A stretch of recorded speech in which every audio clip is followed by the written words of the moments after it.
तो हेलो, मेरा नाम है अभिषेक और स्वागत करता हूं आप सभी का हमारे प्यारे से खूबसूरत से चैनल में जिसका नाम है जेआर कॉलेज। तो यार कैसे आप सभी लोग, आई होप आप लोग एकदम बढ़िया होंगे, आप लोग की पढ़ाई एकदम बढ़िया चल रही होगी। सही है। तो जैसे कि आपको पता है कि इस चैनल के ऊपर हम लोग ने एक नया और एक फ्रेश बैच शुरू किया हुआ है हमारे 11th और 12th स्टैंडर्ड के बच्चों के लिए, जिसमें हमारे पास काफी सारे बेहतरीन टीचर्स की टीम है जो आप लोगों को सारे के सारे सब्जेक्ट्स पढ़ा रहे हैं लेक्चर बाय लेक्चर। सही है। अगर मैं अपनी बात करूं तो मैं आप लोग को बायोलॉजी पढ़ा रहा हूं और 12th बायोलॉजी में हम लोग ने 9 लेसन कंप्लीट कर दिए हैं और हमारा 10th लेसन शुरू होने जा रहा है बच्चों, जिसका नाम है human health and development. I know हमारा सिलेबस थोड़ा सा पीछे है, ठीक है, लेकिन एक और बात आप लोगों को बता दूं कि हम लोग ने ये हमारा सेकंड बैच है। एक बैच ऑलरेडी हमारा कंप्लीटेड है हमारे मेन चैनल जेआर ट्यूटोरियल्स के ऊपर। तो अगर आप लोग को आगे के लेसन्स पढ़ने हैं, यानी आप लोग को 10th 11th 12th 13 14 पढ़ने हैं, तो आप लोग जा सकते हैं हमारे मेन चैनल पे। वहां पे आप प्लेलिस्ट के सेक्शन में जाएंगे, वहां पे आप लोग को 12th बायोलॉजी की प्लेलिस्ट मिलेगी। आप उस प्लेलिस्ट के अंदर अपने वीडियोस को स्क्रॉल डाउन कर देख सकते हैं, पढ़ सकते हैं। सही बात है, ठीक है। सो आई होप आप लोग को बहुत ज्यादा हेल्पफुल हो रही होगी मेरे इन वीडियोस से। चलिए की बात, चलो आज इस लेक्चर से बच्चों हम लोग एक नया फ्रेश लेसन शुरू करने जा रहे हैं, that is nothing but our human health and development. ठीक है, बहुत ही इंटरेस्टिंग लेसन है जिसमें हम लोग काफी सारे हेल्थ के टॉपिक के बारे में बात करेंगे, इम्यूनिटी के बारे में बात करेंगे और हम लोग बहुत सारे बीमारियों के बारे में बात करेंगे कि यार ये बीमारियां होती कैसे हैं, कैसे इनसे बचा जाए, अगर ये बीमारी हो गई तो हमें क्या करना चाहिए। समझ रहे हो। सो ये सारी चीजें आज हम लोग लेक्चर में इस लेसन को स्टार्ट करेंगे और इस लेसन के अंदर डिस्कस करने वाले हैं। चलेगा, तो चलो स्टार्ट करते हैं इस लेसन को। ये लेक्चर नंबर 1 है, जैसा कि आप लोग देख रहे होंगे। ठीक है। अच्छा, अगर अभी तक आप लोग ने हमारे एप्लीकेशन को डाउनलोड नहीं किया, हमारे जेआर एप्लीकेशन को, तो जरूर से इसे डाउनलोड कर लीजिए। प्ले स्टोर के ऊपर आप लोगों को मिलेगी एप्लीकेशन, ठीक है। उसे आप डाउनलोड करके रजिस्टर कर लेंगे। वहां पे आप लोगों को बहुत सारे बेनिफिट्स मिलने वाले हैं, उसे आप जरूर से ग्रैब कीजिए because it is free of cost. Also हम, अगर आप लोग को मुझसे कोई डाउट होता है इस सब्जेक्ट से कोई डाउट होता है, अगर आप जितने भी लेसन मैंने आप लोगों को पढ़ाया है उससे आप लोगों को कोई डाउट होता है, तो आप लोग मेरे इंस्टाग्राम पे आ सकते हैं, मुझे मैसेज कर सकते हैं, वहां पे आप आके मुझसे बातें कर सकते हैं। अगर आप लोगों को मेरे लेक्चर्स पसंद भी आते हैं तो आप वहां पर आके मुझे फीडबैक दे सकते हैं, बता सकते हैं कि सर आपके पढ़ाया हुआ हमें समझ में आता है। ठीक है, एक टीचर के लिए क्या चाहिए यार, बच्चों को सब समझ में आ जाए। सही है। कमेंट भी कर सकते हो आप लोग इस वीडियो के नीचे, चलेगा, ताकि ये वीडियो ज्यादा से ज्यादा लोगों तक पहुंचे। शेयर भी करना है आप लोग को। सही बात है, ठीक है। तो चलो स्टार्ट करते हैं बच्चों इस लेक्चर वीडियो को। चलो स्टार्ट किया जाए। देखो, सबसे पहले अगर हम लोग बात करें लेसन का नाम क्या है, लेसन का नाम है बच्चों ह्यूमन हेल्थ एंड डेवलपमेंट। ठीक है, ध्यान से देखेंगे, लेसन का नाम है बच्चों ह्यूमन हेल्थ एंड डेवलपमेंट। अब ह्यूमन हेल्थ मतलब क्या, हमारी हेल्थ मतलब क्या, मैं कैसे कह सकता हूं कि एक पर्सन हेल्दी है और एक पर्सन हेल्दी नहीं है। ठीक है, आप लोग बोलोगे कि सर अगर बंदा एकदम मस्त जिम विम जाता है, ठीक है, मस्त उसके डोले शोले हैं, मस्त उसके 6 पैक्स निकले हुए हैं, तो इसका मतलब ये बंदा हेल्दी है। ऐसा नहीं है। ठीक है, according to science, according to biology, physical fitness is not the healthy health. समझ लो, हेल्थ सिर्फ फिजिकल फिटनेस नहीं होता, और भी बहुत सारे एस्पेक्ट्स को मिलाया जाता है, तब हम कह सकते हैं कि that human is a healthy. समझ रहे हो। ठीक है, तो हम लोग एक डेफिनेशन पढ़ेंगे, छोटी सी प्यारी सी एक डेफिनेशन पढ़ेंगे जो कि दी थी बच्चों WHO ने। WHO तो पता ही है, ठीक है। WHO कौन है, हमारे वर्ल्ड हेल्थ ऑर्गेनाइजेशन। ठीक है, वर्ल्ड हेल्थ ऑर्गेनाइजेशन है जो पूरे वर्ल्ड की हेल्थ को मॉनिटर करता है, पूरे वर्ल्ड की हेल्थ को कैसे बेटर बनाया जाए इसकी प्लानिंग की जाती है वो लोग। सही है। तो वर्ल्ड हेल्थ ऑर्गेनाइजेशन ने एक डेफिनेशन दी है हेल्थ की। क्या बोलती है वो, क्या कहते हैं वो, ठीक है। सो ह्यूमन हेल्थ हर चीजों से बिलोंग करता है। ठीक है, हमारा जो ह्यूमन हेल्थ है वो आपका फिजिकल फिटनेस तो है ही, जैसा मैंने अभी आप लोग को बोला, फिजिकल फिटनेस तो है ही, लेकिन साथ ही साथ में मेंटल फिटनेस और सोशल फिटनेस बहुत ज्यादा इंपॉर्टेंट होता है एक पर्सन के हेल्दी एनवायरनमेंट के लिए। समझ में आ रही बात। ठीक है, सो हेल्थ हम लोग लिख सकते हैं, हेल्थ इज अ कॉम्बिनेशन, हम लोग कह सकते हैं health is a combination of physical health. समझ रहे हो, फिजिकल हेल्थ मतलब आप फिजिकली भी हेल्थी रहने चाहिए, आप लोग कोई बीमारी नहीं रहनी चाहिए। सही है। ऐसे इसका मतलब ये नहीं है कि जिसके पास डोले शोले हैं, जिसकी बॉडी एकदम मस्त है, तंदुरुस्त है, वही हेल्दी है फिजिकली, ऐसा नहीं। जो हल्का सा मोटा भी है वो भी हेल्दी है बच्चों। ऐसा जरूरी है कि जो मोटे हैं वो हेल्दी नहीं होते, उनको भी हम लोग बोलते हैं ना, हाँ भैया ये हेल्दी पर्सन है। सही है। तो फिजिकल हेल्थ, ठीक है, हम लोग कह सकते हैं your mental health. Mental health मतलब क्या, मेंटल हेल्थ मतलब क्या, आप लोगों ने देखा होगा कि आजकल काफी सारे लोग डिप्रेशन का शिकार हो रहे हैं। ठीक है, आजकल से काफी सारे लोग अकेले अकेले बैठे रहते हैं, उनके दिमाग में कुछ और ही चलता रहता है, तो वो मेंटली इनस्टेबल होते हैं। सही है। तो अगर कोई पर्सन मेंटली स्टेबल है, अगर वो इमोशनल मेंटली स्टेबल है, उसका दिमाग अच्छे कामों में लग रहा है, सही कामों में लग रहा है, वो यहाँ वहां डिप्रेशन विप्रेशन में नहीं है, समझ रहे हो, तो ऐसे हम लोग कह सकते हैं कि this is the mental health, वो बंदा मेंटली क्या है, हेल्दी है। सही है। तो physical health, mental health and एक बहुत important health that is social health. Social health देखो आज के टाइम पे हम लोग कहाँ रहते हैं, हम लोग सोसाइटी में रहते हैं ना, हम लोग कहाँ रह रहे हैं, अपने आसपास की सोसाइटी में रह रहे हैं। अब हमारा जो सोशल एनवायरनमेंट है, हमारे आसपास का एनवायरनमेंट है, अगर वो हेल्दी होगा, अगर वो अच्छा होगा, लोग आसपास के अच्छे होंगे, तो इनडायरेक्टली आप भी, आपका जो हेल्थ है, आपका जो सोशल हेल्थ है, वो भी ज्यादा अच्छा होगा। अगर आप ज्यादा लोगों से कम्युनिकेशन नहीं कर रहे हैं तो भी आपका सोशल हेल्थ खराब हो सकता है। सही बात है, ठीक है। तो what is the health? Health is the combination, ठीक है। हेल्थ क्या है?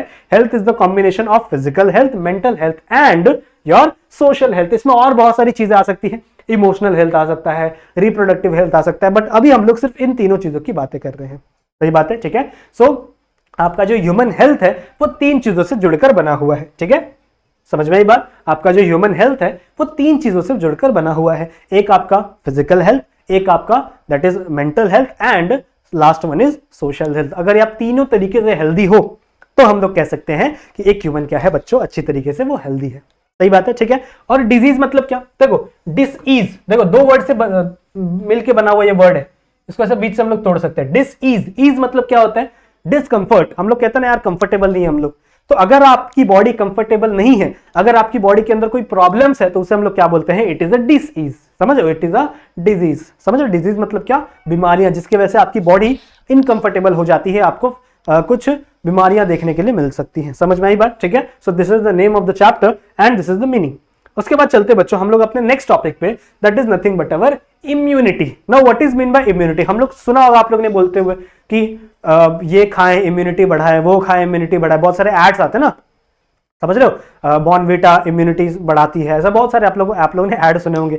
तो इम्यूनिटी क्या होता है? देखो इम्यूनिटी होती है, मान लो अगर आपको कोई इन्फेक्शन हो गया, ठीक है, मान लो अगर आपके बॉडी में कोई वायरस घुस गया, ठीक है, अब वायरस घुसेगा, इससे आपको इन्फेक्शन नहीं होता। आपकी बॉडी में कोई बीमारी हो रही है ना, तो अगर वायरस आपकी बॉडी में घुस गया, इससे आपको बीमारी नहीं होगी। जब तक वो वायरस आपकी बॉडी के अंदर घुसकर ग्रो करना ना स्टार्ट कर दे बच्चों, तब आपको बीमारी देखने के लिए मिलती है, तब आपको सिम्टम देखने के लिए मिलते हैं।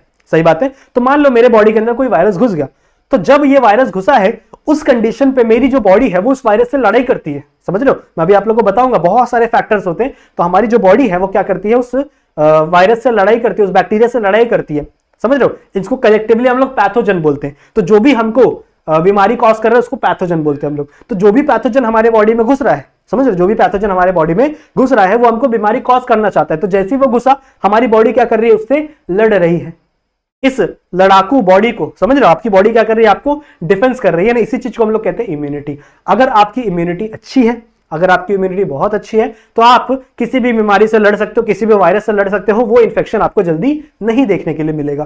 पर अगर आपकी इम्यूनिटी इतनी अच्छी नहीं है, तो आप लोग को कोई भी बीमारियां ज्यादा आपके बॉडी के ऊपर देखने के लिए मिल सकती है। So what is the definition of the immunity? यहां पे देखो क्या लिखा है मैंने, डेफिनेशन में क्या लिखा है? एबिलिटी ऑफ होस्ट, ठीक है, होस्ट की ability of host to protect itself from pathogen. Pathogen समझ में आ गया ना? पैथोजन कोई भी बैक्टीरिया हो सकता है, bacteria can also be a pathogen. समझ में आई बात, ठीक है। बैक्टीरिया कोई भी हम लोग कह सकते हैं, वायरस हो सकता है, समझ रहे हो, ठीक है। बैक्टीरिया और भी बहुत सारे होते हैं, प्रोटोजोआ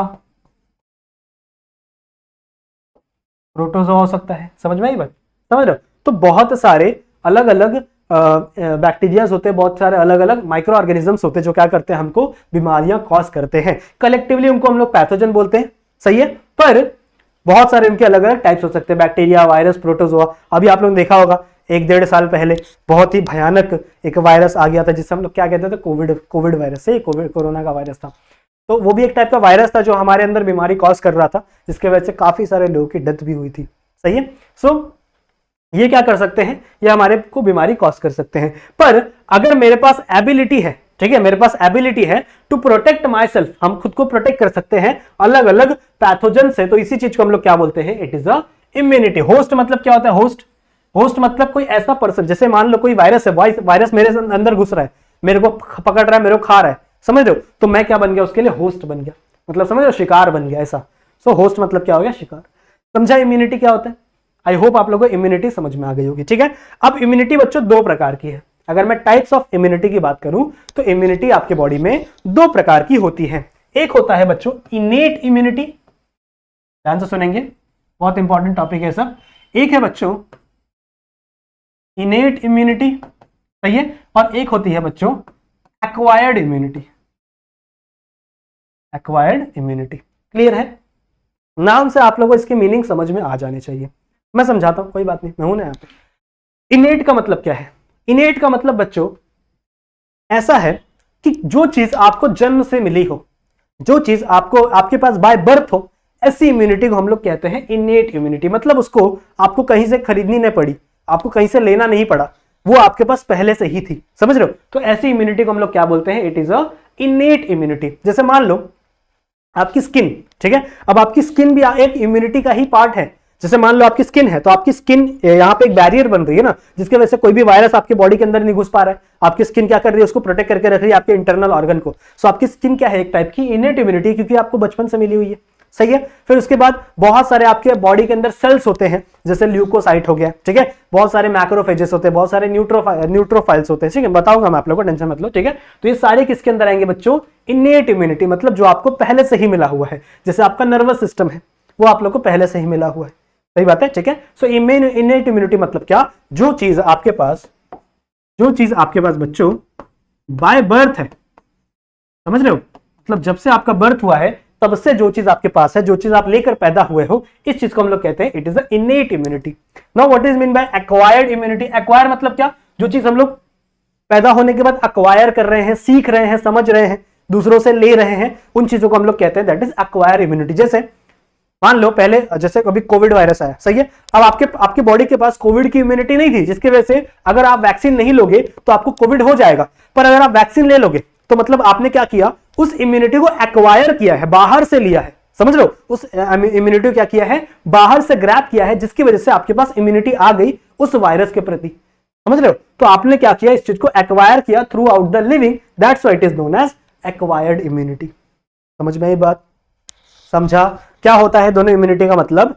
एक है इनेट इम्यूनिटी, जो आपको बाय बर्थ मिला हुआ है, और एक है बच्चों आपके एक्वायर्ड इम्यूनिटी। मान लो जैसे मैंने कोई खाना खाया, ठीक है, मैंने कुछ भी दाल चावल मिला खा लिया। अब मान लो उस दाल चावल के अंदर पोलियो के वायरस थे, मान लो उस दाल चावल के अंदर पोलियो के वायरस थे, या फिर मैंने पानी पिया और पानी कंटामिनेटेड था, बाहर में गया था समोसा खाने, पानी पूरी खाने गया था, और पानी पूरी का जो पानी था वो कंटामिनेटेड था, जिसके अंदर पोलियो के वायरस थे। अब वो मैंने खा लिया। अब पहला जो वॉल था, पहला जो बैरियर था, वो तो ब्रीच हो गया ना, मतलब आपके स्किन से हम लोग अंदर चले गए, तब आपके वायरस क्या हो जाएंगे? खुश हो जाएंगे भैया कि चलो यार हम लोग अंदर घुस गए। पोलियो का वायरस खुश हो गए कि भैया चलो, जो स्किन का सिक्योरिटी थी, स्किन की जो इम्यूनिटी थी, वो हमने क्या की? ब्रीच कर दी और हम लोग अंदर पहुंच गए। लेकिन जैसे ही डाइजेस्ट आपके माउथ के अंदर पहुंचेगा, वो माउथ के अंदर क्या होता है? सलाइवा। सही है, सलाइवा के अंदर लाइसोजाइम्स होते हैं बच्चों। लाइसोजाइम्स क्या करते हैं? जितने भी वायरस आ गए हैं, जितने भी बैक्टीरिया आ गए हैं, उनकी सेल वॉल को तोड़ देते हैं। अगर सेल वॉल ही टूट गया तो सेल क्या हो गया? बिखर गया। मान लो कुछ ऐसे होते हैं जिनका इफेक्ट नहीं होता लाइसोजाइम का, तो कुछ ऐसे बैक्टीरिया होते हैं जो आपके पेट तक पहुंच गए। अब वो भी खुश हो जाएंगे, उनके मजे हो गए कि भैया चलो हम सलाइवा से भी बच गए, आपके स्किन से भी बच गए, और हम लोग पेट तक पहुंच गए। लेकिन आपके पेट में क्या है? आपके पेट में बच्चों HCl है। समझ रहे हो? आपके पेट में पेप्सिनोजेन है। HCl क्या कर रहा है? चीजों को जला रहा है, काट रहा है, मार रहा है, जिसकी वजह से आप क्या हो रहे हैं? आपके फूड मॉलिक्यूल के टुकड़े टुकड़े हो जा रहे हो, जितने भी बैक्टीरिया है उनकी वहां पे मौत हो जाएगी। समझ रहे हो? तो ये भी क्या है? एक टाइप की इम्यूनिटी है जो आपको बचपन से मिली हुई है। समझ रहे हो? पचाने की जो शक्ति है आपको बचपन से मिली हुई है ना, कहीं से आपने इंजेक्शन तो नहीं लिया बाहर से कि भैया मेरा खाना नहीं पच रहा, इंजेक्शन ले ले तो अच्छा आप खाना पच रहा है, ऐसा तो नहीं है। सही है। सो जो चीज आपको बाय बर्थ मिली है बच्चों, उसे हम लोग इनेट इम्यूनिटी कहते हैं। और जो चीज आप एक्वायर कर रहे हो, जैसे आप पोलियो का वायरस ले रहे हो, पोलियो के डोजेस लेते हैं ना, वैक्सीन लेते हैं, जो हम लोग बाहर से वैक्सीन लेते हैं, these are come under acquired immunity. सही बात है, समझ में आई बात? इतनी बातें क्लियर है? तो आ जाओ बच्चों, सबसे पहले हम लोग इनेट इम्यूनिटी को डिस्कस करते हैं कि इनेट इम्यूनिटी कितने कितने टाइप की होती है। सबसे पहला होता है बच्चों आपका फिजिकल बैरियर। सबसे पहला क्या है आपका? फिजिकल बैरियर, जो फिजिकली क्या कर रहा है? रोक रहा है आपके वायरसेस को, आपके पैथोजेंस को। तो सबसे पहला क्या है? स्किन आ जाएगा इसके अंदर। समझ लो, इसके अंदर आपका स्किन आ जाएगा। इसके अंदर और कौन सी जाती है? अच्छा, आपका म्यूकस आता है। म्यूकस देखो, जब भी आपकी तबियत खराब होती है, जब भी आपको सर्दी हो जाती है, इसका मतलब क्या है? कि आपकी बॉडी के अंदर वायरस जा चुके हैं, आपको इन्फेक्शन हो गया। सही है। उस टाइम की आपकी बॉडी क्या करती है, म्यूकस रिलीज करती है। यहाँ पे कुछ ग्लैंड्स होते हैं, यहाँ पे कुछ सेल्स होते हैं जिसको हम लोग ग्लोबिन सेल बोलते हैं, ग्लोबिन सेल्स बोलते हैं, ठीक है। आपके गले के पास कुछ ग्लोबिन सेल्स होते हैं जो म्यूकस रिलीज करते हैं। अब ये म्यूकस क्या है, जो हम लोग कफ बनता है ना, कफ जब हम लोग खांसते हैं तो कफ बनता है वहां पे, वो कफ क्या है, it is nothing but a mucus secreted by globin cell. अब ये ग्लोबिन सेल ये कफ को क्यों सिक्रेट कर रहा है, ये म्यूकस को क्यों सिक्रेट कर रहा है, ये बच्चों यहाँ पे एक बैरियर लगा रहा है जिसके वजह से बाहर के वायरस आपकी बॉडी के अंदर वापस ना चले जाए, रेस्पिरेटरी ट्रैक में ना चले जाए, आपके डाइजेस्टिव सिस्टम में ना चले जाए, समझ रहे हो। तो ये एक बैरियर बना देता है, समझ में आई बात, ठीक है। This is the barrier. ये किसके अंदर आएगा, ये फिजिकल बैरियर के अंदर आएगा, सही है। फिर जैसे आपने कोई भी चीज खा ली, अब आपके सलाइवा के अंदर पहुंच गया, सलाइवा क्या किया, उसका सलाइवा ने क्या किया, सलाइवा के पास लाइसोजाइम्स है, तो वो क्या कर देगा, डिग्रेडेशन कर देगा सेल वॉल्स का। तो saliva come under physiological barrier. देखो फिजियोलॉजिकल बैरियर के अंदर जितने भी केमिकल चीजें ना वो सब आएंगी, सही है। तो इसके अंदर आपका सलाइवा आएगा, सही है, और आपका HCl भी आ जाएगा इसी के अंदर। जो HCl है जो डिग्रेडेशन कर रहा है पैथोजेंस का, वो भी इसके अंदर आ जाएगा, सही है। फिर नेक्स्ट है बच्चों सेलुलर बैरियर। सेलुलर बैरियर के अंदर कौन से कुछ सेल्स आते हैं जो क्या करते हैं, आपके बॉडी को प्रोटेक्ट करते हैं, आपकी इम्यूनिटी बढ़ाते हैं, जैसे न्यूट्रोफिल। अब याद करो, मैंने न्यूट्रोफिल के बारे में आप लोगों को कहानी सुनाई हुई है। न्यूट्रोफिल क्या होते हैं, याद करो, मैंने आप लोग को लेसन नंबर 8 में जब मैं आप लोग को ब्लड पढ़ा रहा था, सर्कुलेटरी सिस्टम पढ़ा रहा था, तो मैंने आपको ब्लड पढ़ाया था, ठीक है। ब्लड में 3 प्रकार के सेल होते हैं, मैंने आपको बताया था ना, ब्लड 2 पार्ट का होता है, एक आपका प्लाज्मा, एक आपका सेल्स। फिर सेल में मैंने बताया था सेल 3 टाइप के होते हैं, एक आपका आरबीसी, एक आपका डब्ल्यूबीसी और एक आपके प्लेटलेट्स। तो मैं डब्ल्यूबीसी की बात कर रहा हूं, मैं डब्ल्यूबीसी की बात कर रहा हूं, ठीक है। डब्ल्यूबीसी बच्चों आपके 2 प्रकार के होते थे। डब्ल्यूबीसी क्या होते हैं, इन्हें हम लोग ल्यूकोसाइड बोलते हैं, ल्यूकोसाइड बोलते हैं, ठीक है। ल्यूकोसाइट या फिर डब्ल्यूबीसी 2 प्रकार के होते हैं, एक आपके ग्रैनुलोसाइट, याद आ रहा है, ग्रैनुलोसाइट, और एक होते हैं बच्चों ए ग्रैनुलोसाइट, ठीक है, ए ग्रैनुलोसाइट, सही बात है। ग्रैनुलोसाइट मतलब क्या, मैंने आपको बताया हुआ है। ग्रैनुलोसाइट मतलब क्या, इनके पास कुछ ऐसे ग्रेन्यूल्स प्रेजेंट होते हैं, कुछ सेल्स जैसे स्ट्रक्चर प्रेजेंट होते हैं, प्रोटीन प्रेजेंट होता है, सही है। जब आप इसे डाई करोगे, डाई समझते हो, जब आप इसे कलर करोगे तो ये स्ट्रेन हो जाते हैं बच्चों, ये कलर के वजह से इसके ग्रैन्यूल्स दिखने लगते हैं, सही है। तो 3 प्रकार के स्ट्रेन होते हैं, एक एसिडिक स्ट्रेन, एक बेसिक स्ट्रेन और एक न्यूट्रल स्ट्रेन। 3 प्रकार के स्ट्रेन आपको देखने के लिए मिलते हैं, सही है। तो जो भी एसिडिक स्ट्रेन से डाई हो जाएगा, जो भी एसिडिक स्ट्रेन से डाई हो जाएगा बच्चों, उसे हम लोग एसिडोफिल या फिर इओसिनोफिल बोलते थे, याद है, इओसिनोफिल, ठीक है। फिल का मतलब क्या होता था, प्यार। इओसिन का मतलब क्या होता है, एसिड। तो जिसको एसिडिक डाई से प्यार है वो इओसिनोफिल, जिसको बेसिक डाई से प्यार है वो बैसोफिल। बैसोफिल, फिल मतलब क्या, प्यार, बैसो मतलब क्या, बेस। तो जिसको बेसिक डाई से प्यार है वो क्या है, बेसोफिल। फिर कुछ ऐसे ग्रैनुलोसाइड भी होते थे जो एसिड से भी स्ट्रेन हो जाते थे और बेस से भी स्ट्रेन हो जाते थे, एसिड और बेस दोनों से स्ट्रेन हो जाते थे, तो हम उन्हें कहते थे बच्चों, दे आर द न्यूट्रोफिल, मतलब वो न्यूट्रल है, न्यूट्रोफिल, सही बात है। और वही तो मैंने यहां पे लिखा है न्यूट्रोफिल्स, सही है। मैंने आपको बताया था कि सबसे ज्यादा आपकी बॉडी में यही एक्टिव होते हैं, ऑलमोस्ट 70% आपको न्यूट्रोफिल ही मिलेंगे। क्यों, क्योंकि जब भी आपकी बॉडी लड़ाई करने जाती है, मान लो कोई भी कट लग गया आपके बॉडी पे और यहां से कोई वायरस घुस गया, एग्जांपल लेते हैं अपन, मान लो ये आपके हाथ की ब्लड वेसल बना रहा हूं, ब्लड वेसल है तो भैया रेड कलर में बनानी चाहिए। मान लो this is the blood vessel, ठीक है, ब्लड वेसल है, this is the blood vessel, और इस ब्लड वेसल के ऊपर बच्चों यहां पे स्किन है आपकी, मान लो ये आपकी स्किन है, सही है। अब मान लो यहां पे गलती से भी कुछ कट लग गया, यहां पे गलती से क्या हो गया, एक ऐसे कट लग गया, सही है। अब जैसे ही आपको कट लगा, पहला बैरियर ब्रीच हो गया, यानी आपका फिजिकल, यानी आपका स्किन वाला बैरियर ब्रीच हो गया, फिजिकल बैरियर ब्रीच हो गया।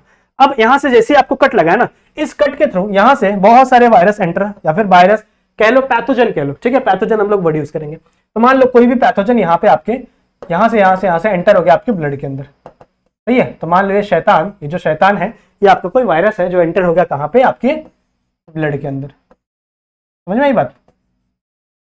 ये शैतान एंटर हो गया आपके ब्लड के अंदर, और ब्लड के अंदर आते ही अब ब्लड में इसको क्या मिला, न्यूट्रिशन मिला। क्यों भैया, क्योंकि ब्लड के अंदर हमारे ग्लूकोज तैरते रहते हैं, वही तो हमारे लिए खाना है ना, सेल्स तक जाते रहते हैं ना। मान लो यहाँ पे सेल्स है, suppose this are the cells जो अपना नॉर्मल काम कर रहे हैं, ठीक है, तो इनको कुछ पता ही नहीं है कि क्या हुआ है, ये अपना नॉर्मल काम कर रहे हैं, तो इनको क्या चाहिए, ग्लूकोज चाहिए, तभी आगे चल के एटीपी बना पाएंगे।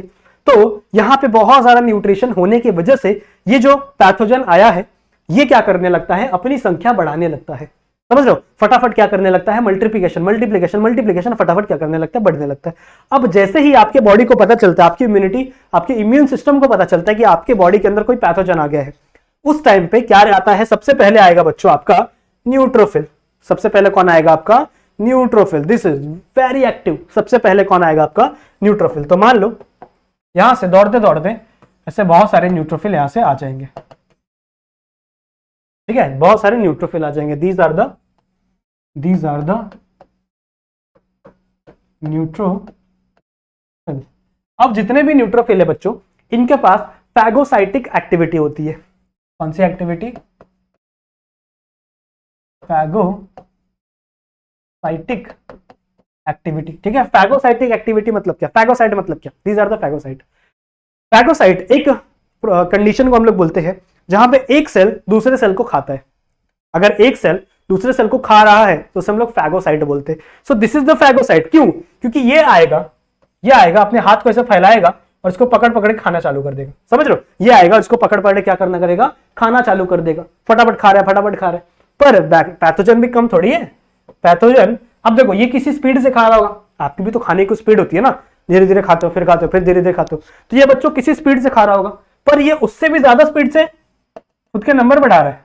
समझ रहे हो, ये उससे भी ज्यादा स्पीड से क्या कर रहा है बच्चों, खुद के नंबर बढ़ाते जा रहा है। तो भैया इसके अकेले की बात नहीं है, इन न्यूट्रोफिल्स के अकेले की बात नहीं है कि ये सारे के सारे फैगोसाइट को खा जाए। इसके लिए एक और सेल होता है बच्चों जो कि ए ग्रेनुलोसाइट के अंदर आता है। इस सेल्स को हम लोग कहते हैं it is a monocyte. Monocyte, ठीक है। मोनोसाइट नाम का एक सेल है जो ए ग्रेनुलोसाइट के अंदर आता है।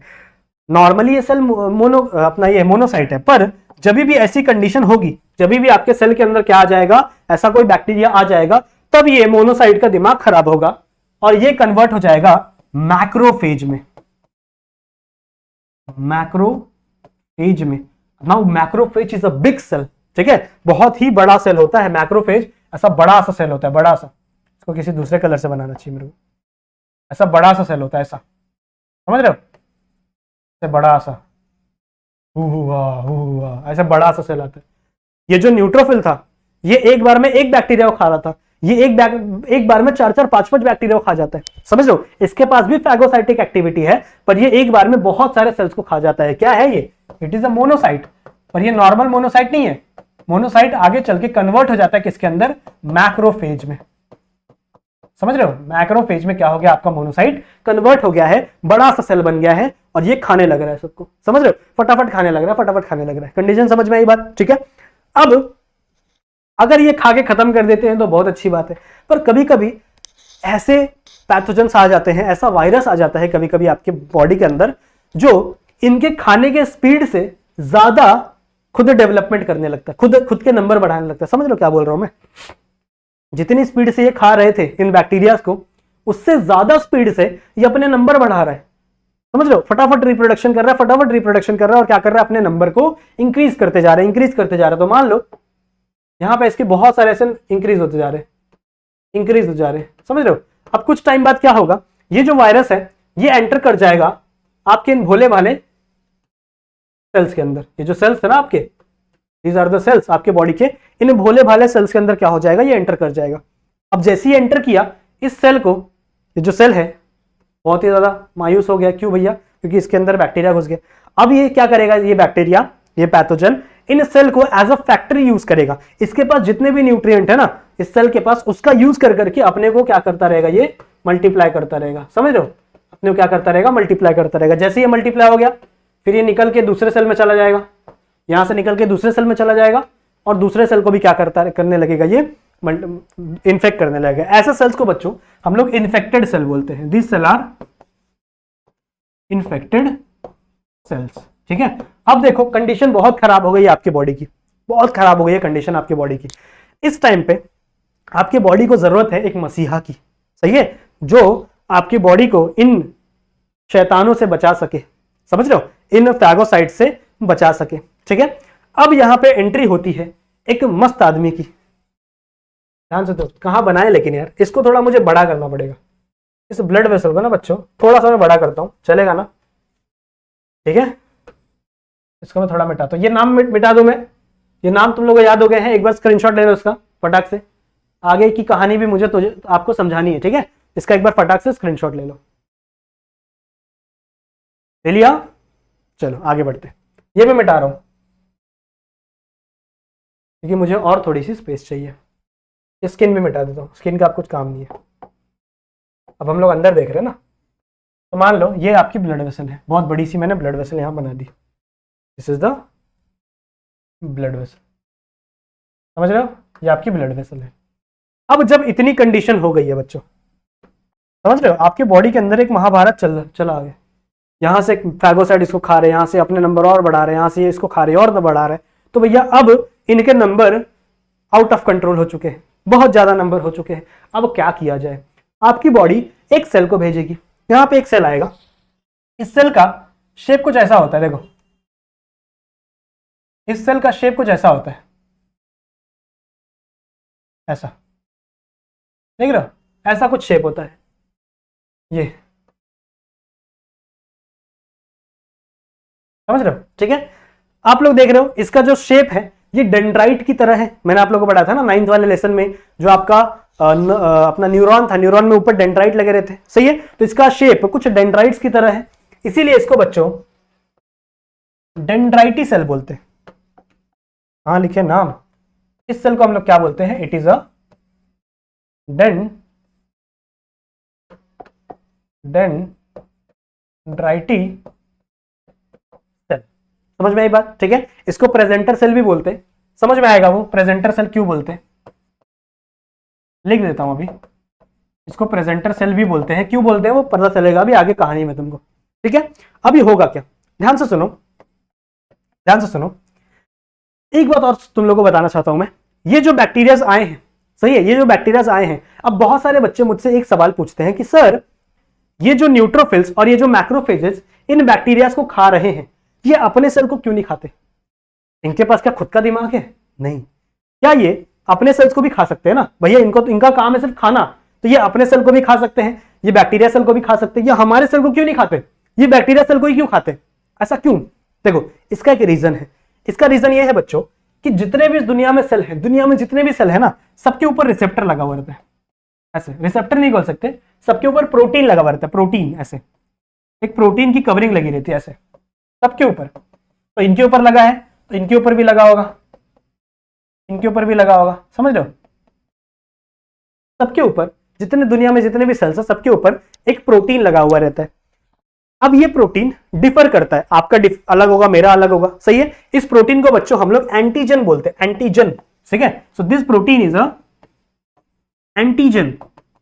अब ये एंटीजन मेरे सेल पे भी प्रेजेंट है, ये एंटीजन इनके सेल पे भी प्रेजेंट है, बट इनका एंटीजन डिफरेंट है, इनका एंटीजन हमारे एंटीजन से क्या है, डिफरेंट है। तो ये जो बैक्टीरियोफेज, ये जो आपका बैक्टीरियोफेज बोल रहा हूं, ये जो आपका मैक्रोफेजेस है और ये जो आपके न्यूट्रोफिल्स है, ये इस एंटीजन को पहचानते हैं। हमारे बॉडी में जो एंटीजन लगा हुआ रहता है उसका नाम है MH1, समझ लो, हमारे बॉडी पे जो एंटीजन लगा हुआ है उसका नाम क्या है, MH1। और MH1 भी डिफरेंट होता है सबका सबका, मेरा MH1 डिफरेंट होगा, राहुल भैया का MH1 डिफरेंट होगा, समझ लो, इस दुनिया में जितने भी, तुम्हारा और मेरा MH1 दोनों डिफरेंट होगा, समझ लो। तो दोनों एंटीजन, हमारे और तुम्हारे एंटीजन डिफरेंट होंगे। अगर मैं तुम्हारा सेल अगर मैं अपने बॉडी में डाल दूं, तुम्हारा सेल में अगर मैं अपने बॉडी में डाल दूं, तो तुम वो जो सेल है वो मेरे बॉडी के लिए फॉरेन सेल है, समझ रहे हो, वो मेरे बॉडी के लिए पैथोजन की तरह एक्ट करेगा, तो मेरा जो इम्यून सिस्टम है वो जाके उसको मारना चाहेगा, क्यों, क्योंकि उसका एंटीजन और मेरा एंटीजन सेम नहीं है। सिमिलरली इसके पास भी बहुत सारे अलग अलग डिफरेंट टाइप के एंटीजन प्रेजेंट होते हैं जो इसके तरह रिजेंबल नहीं करते, समझ में आई बात, ठीक है, जिसकी वजह से ये इसको मारने के लिए दौड़ते हैं, ये अपने सेल्स को नहीं मारते और ये इन बैक्टीरिया सेल को, वायरसेस सेल को मारने के लिए दौड़ते हैं, समझ में आई बात, इतना समझ में आ गया, सही बात है। अब देखो इसका एक्शन सुनो, डेंड्राइटी सेल और ये प्रेजेंटर सेल का क्या काम है, ये क्या करेगा बच्चों, यहां से इन दो पैथोजन को पकड़ेगा और इसके जितने भी एंटीजन होंगे ना, इसके ऊपर जितने भी एंटीजन लगे होंगे इसको अपने ऊपर लगा लेगा। यहां पे समझ रहे हो, इसको क्या कर लेगा, अपने ऊपर ऐसे स्टिक कर लेगा, अपने ऊपर लगा लेगा। समझ में आई बात? ठीक है, ये क्या कर लेगा, अपने ऊपर लगा लेगा। अब ये जाएगा लिम्फ नोड में। अब ये जाएगा बच्चों, एक ऑर्गन है आपके बॉडी में, मान लो this is the organ, this organ is known as lymph node. ठीक है, अब ये कहां पे जाएगा, लिम्फ नोड में। लिम्फ नोड में आपके सेकेंड टाइप के ए ग्रेनुलोसाइट प्रेजेंट होते हैं। कौन सा सेकंड टाइप है ए ग्रेनुलोसाइट का, मैंने यहां पे लिखा नहीं था ना। सेकंड टाइप क्या होते हैं, ल्यूकोसाइट। ल्यूकोसाइट, ठीक है, ल्यूकोसाइट्स प्रेजेंट होते हैं। सो यहां पे बच्चों आपके ल्यूकोसाइट्स प्रेजेंट होंगे। समझ में आई बात? समझ में आई बात?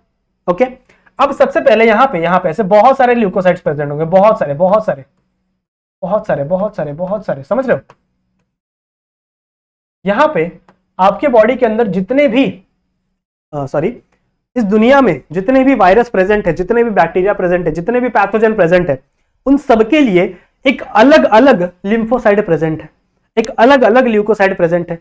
दीज ल्यूकोसाइट जो ऊपर प्रेजेंट है, इन्हें हम लोग कहते हैं it is a T lymphocyte. T lymphocyte की T leucocyte, T lymphocyte, T lymphocyte. Clear है? वहां पे भी ल्यूकोसाइट लिख दिया ना, उसको गलत है, लिम्फोसाइट है वो। ठीक है, I am so sorry. These are the T lymphocytes. Now एक बात मैं आप लोगों को बता दूं, अभी तक मैंने आपको जो बताया, these are the neutrophils. Neutrophils आ गया, न्यूट्रोफिल्स में और कौन कौन सा आ गया आपका, मोनोसाइट।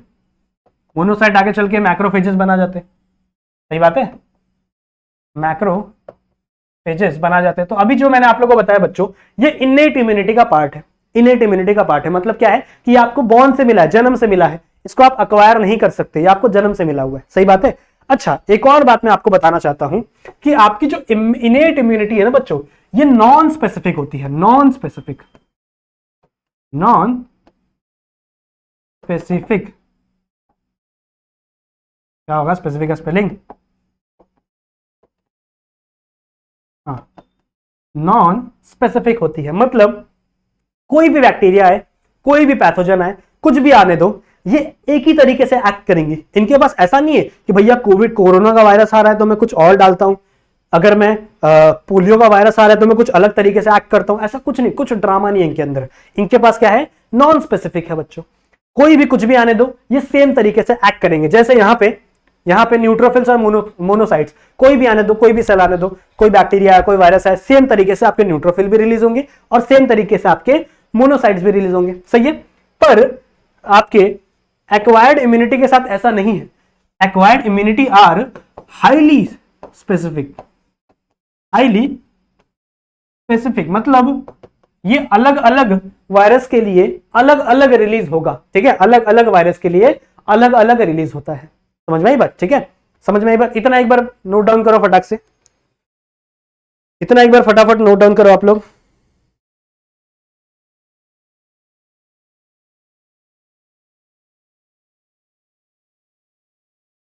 हो गया? हो गया? ठीक है। So these are highly specific, these are non specific. तो अभी तक हम लोग ने पढ़ा है जो बच्चों, अभी तक हम लोग ने जो पढ़ा है, ये सारे के सारे नॉन स्पेसिफिक है। सेम तरीके से आपकी वायरस है, बैक्टीरिया, आपका स्किन तो स्किन ही है ना, कुछ और थोड़ी ट्रांसफॉर्म हो जाएगा। आप ट्रांसफॉर्मर थोड़ी हो, कुछ भी बन जाओगे, नहीं ना, आपका स्किन तो स्किन ही रहेगा। सही है। लेकिन अगर मैं बात करूं एक्वायर्ड इम्यूनिटी की, अभी देखो हम लोग बात कर रहे हैं लिम्फ नोड की। लिम्फ नोड में बच्चों लिम्फोसाइट है, सही बात है। अब ये जो लिम्फोसाइट है बच्चों, दीज आर हाईली स्पेसिफिक। मतलब क्या है, मतलब क्या है, ध्यान से सुनो, ध्यान से सुनो। अभी हमारे पास ये हमारा राजा हीरो आया था, इस हीरो का नाम क्या है, डेंड्राइटिस सेल और प्रेजेंटर सेल। अब ये आएगा इस लिम्फ नोड में, लिम्फ नोड में आएगा भैया, ये ऐसे आ गया यहां पे, मान लो ये आ गया यहां पे, ठीक है। और इसके ऊपर क्या लगा हुआ है, इसके ऊपर एंटीजन लगा हुआ है उस वायरस का, वायरस का एंटीजन लेकर आ गया है। कहां पे आ गया, ये लिम्फ नोड में आ गया। लिम्फ नोड में टी लिम्फोसाइट प्रेजेंट, सही बात है। अब ये खुद को सबके सामने प्रेजेंट करेगा, ये जो बंदा है ये खुद को क्या करेगा, सबके सामने प्रेजेंट करेगा और सबको दिखाएगा, देखो भाई ये एंटीजन वाला बैक्टीरिया आया हुआ है, तो क्या तुम उससे लड़ सकते हो? पहले वाले को बोलेगा भैया क्या आप लड़ सकते हो? ये बोलेगा नहीं मैं नहीं लड़ सकता। फिर ये इसको बोलेगा क्या आप लड़ सकते हो? बोलेगा नहीं मैं नहीं लड़ सकता। फिर इससे पूछा क्या आप लड़ सकते हो? मैं नहीं लड़ सकता। फिर ये वाला आएगा, इसको पूछा क्या आप लड़ सकते हो? बोलेगा हाँ मैं लड़ सकता हूं। समझ रहे हो? ठीक है, तो मतलब ये बोलेगा बच्चों मेरा जो जिंदगी का जो एम है, जो बनाया ही मुझे इसलिए गया है ताकि मैं इस एंटीजन वाले बैक्टीरिया से लड़ सकूं। इससे हमें क्या समझ में है? इससे हमें यह समझ में आया बच्चों कि ये जो कंडीशन है, लिम्फ नोड है, टी लिम्फोसाइट्स है, दीज आर हाईली स्पेसिफिक, मतलब अलग अलग वायरस के लिए अलग अलग सेल हमारे बॉडी के अंदर प्रेजेंट है।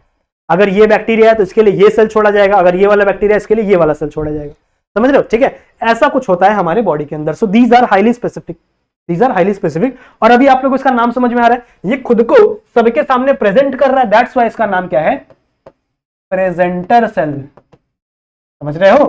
ये खुद को सबके सामने क्या कर रहा है? खुद को प्रेजेंट कर रहा है, that's why it is a presenter cell. अब ये वाला खुश हो गया, बोला यार मेरे जिंदगी का तो काम ही यही था कि मैं इस वाले एंटीजन वाले बैक्टीरिया को मार गिराऊं। समझ रहे हो? तो अब ये क्या हो जाएगा? एक्टिव हो जाएगा और ये अनलिमिटेड कॉपीज बनाना शुरू कर देगा खुद की। ये फटाफट क्या करेगा? यहां से फटाफट फटाफट बहुत सारे सेल्स बनाना शुरू कर देगा। समझ रहे हो? समझ रहे हो? तो इस समय क्या पता चला, हमारा जो टी लिम्फोसाइट्स है, हमारा जो लिम्फ नोड है, उसके अंदर बहुत सारे सेल्स। तुमको पता है हमारे लिम्फ नोड में ऑलमोस्ट 2 से 3 लाख ऐसे सेल्स प्रेजेंट होते हैं अलग अलग। कितने? 2 से 3 लाख अलग अलग टाइप के सेल्स प्रेजेंट होते हैं। तुमको पता है आज तक इस दुनिया में ऐसी बैक्टीरियाज भी नहीं है, जो बैक्टीरियाज इन्वेंट भी नहीं हुए, आज तक मिले भी नहीं है, उनका भी हम लोग कह सकते हैं इम्यूनिटी वाला सेल, एंटीबायोटिक वाला सेल हमारे पास प्रेजेंट है। समझ रहे हो? ठीक है, हमारी बॉडी कितनी क्रिएटिव है कि जो आज तक प्रेजेंट भी नहीं इस दुनिया में है भी नहीं, वो भी हमारे बॉडी के पास प्रेजेंट है कि भैया अगर ये आ जाए तो क्या कौन लड़ेगा इससे? वो भी हमारे बॉडी पास है। सही है? तो मान लो ये वाला आ गया और ये बोला कि हाँ मैं इससे लड़ूंगा, तो ये क्या करेगा? खुद के बहुत सारे नंबर ऑफ कॉपीज बनाने लगता है। इन सेल्स को हम लोग टी सेल बोलते हैं, because it is a T lymphocytes, so I can call as a T cell. These are the T cells बच्चों। अब 4 प्रकार के टी सेल आप लोग को दिखाई पड़ेंगे। If I talk about T cells, तो टी सेल्स बच्चों बहुत नंबर ऑफ डिवाइड हुए, unlimited number of time divide हो गए। अब ये टोटल 4 टाइप्स में बनेंगे। ठीक है, 4 प्रकार के आपके टी सेल्स आपके फॉर्मेशन होगा। समझ में आई बात? ठीक है, कौन कौन से?